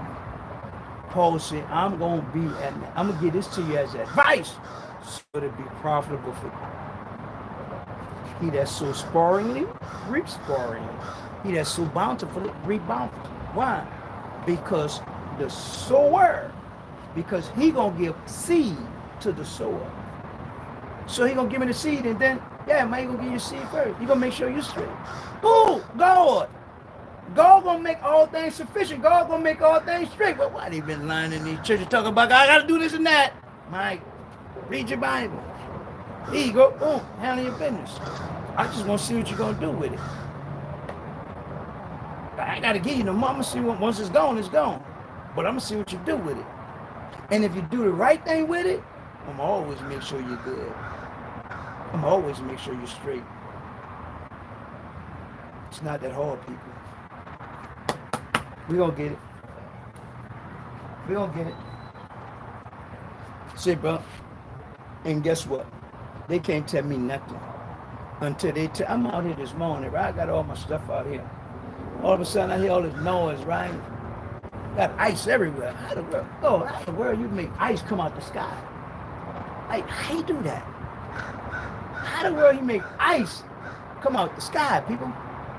How you do that? I'm like, what? I mean, there wasn't no, I mean, big pieces of ice everywhere.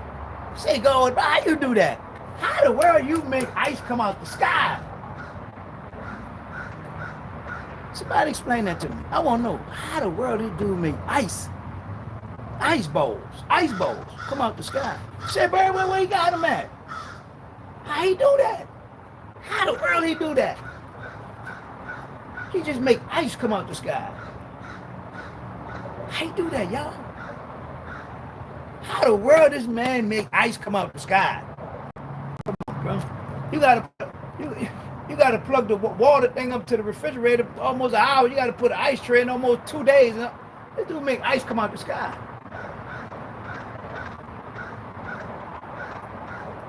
Y'all faith, y'all trust, and y'all belief should be in God.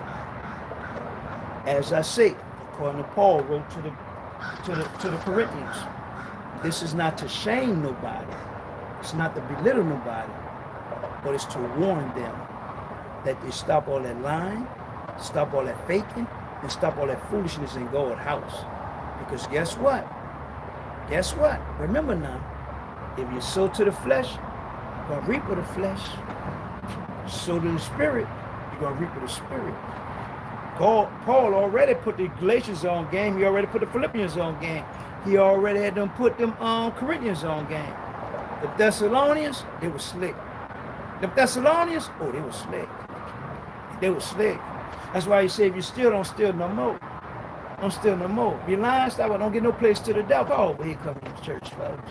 And you shouldn't say that out there. Ain't got nothing to do with that. Ain't nothing to do with that. This is how you are to act because you walking no longer those people. So, what's the problem? But y'all just like quoting scriptures. Y'all just like quoting scriptures. But it ain't my fault. It ain't my fault. I beat the heat today, God. I beat the heat today. Thank you. The boy be hot out here. Why you gotta put the bandana on? Either that, I'm gonna keep.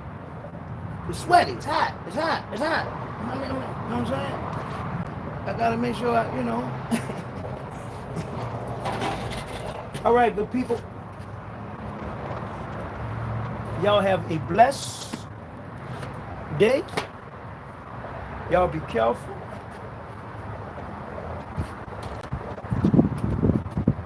Rain gone. Pastor Mike gone. I told y'all, we're gonna do this here. We're gonna take over the world. We're gonna take over the world. I be watching. Y'all know I'm putting a movie together, right? So I'm putting a movie together. So I'm watching all these old movies and how they did it, right? Because back in the days, with the old movies, they didn't have the technology they have today, right? Like the noise sensors and all this other stuff. But I'm watching these different movies and how they do it and how they almost had 2 hours of clippings that they had to cut out. Shit, but this thing, I'm just, I'm gonna do this. I'm gonna do a biblical street movie. A biblical street movie. Starting, Pastor Mike? Yeah, Pastor Mike, you gotta start your own movie, Pastor Mike. Okay, well, let's do that then. See y'all tomorrow. I put up a funeral to do. I'm gonna call these people. Once I say I'm gonna do something, I'm gonna do it. I'll talk to you all tomorrow. We're gonna get this Bible thing together. We're gonna get this Bible thing together.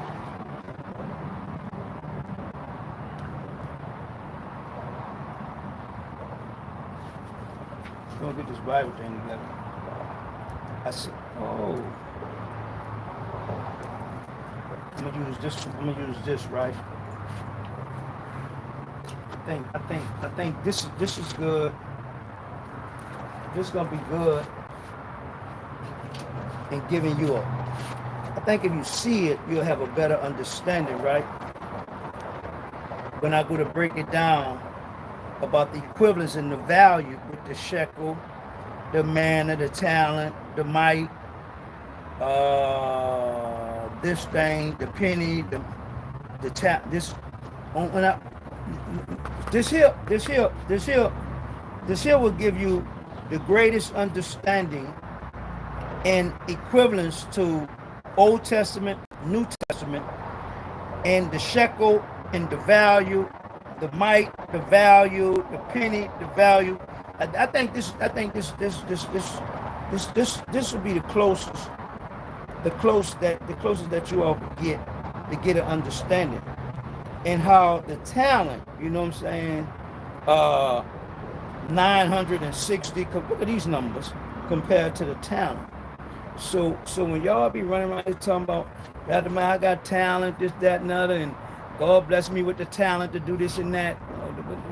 In that 25th chapter of Matthew, the talent was talking about money. He gave 1, 5, 1, 2, 1, 1. Money, talent, money.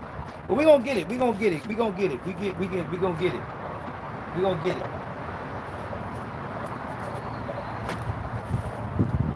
That's where I'm gonna come from out there. I'm gonna teach you all. We're gonna get it. We're gonna get it. Baby, don't panic. Never panic. Never panic. Never panic. Check on moms. Yeah, I got a haircut.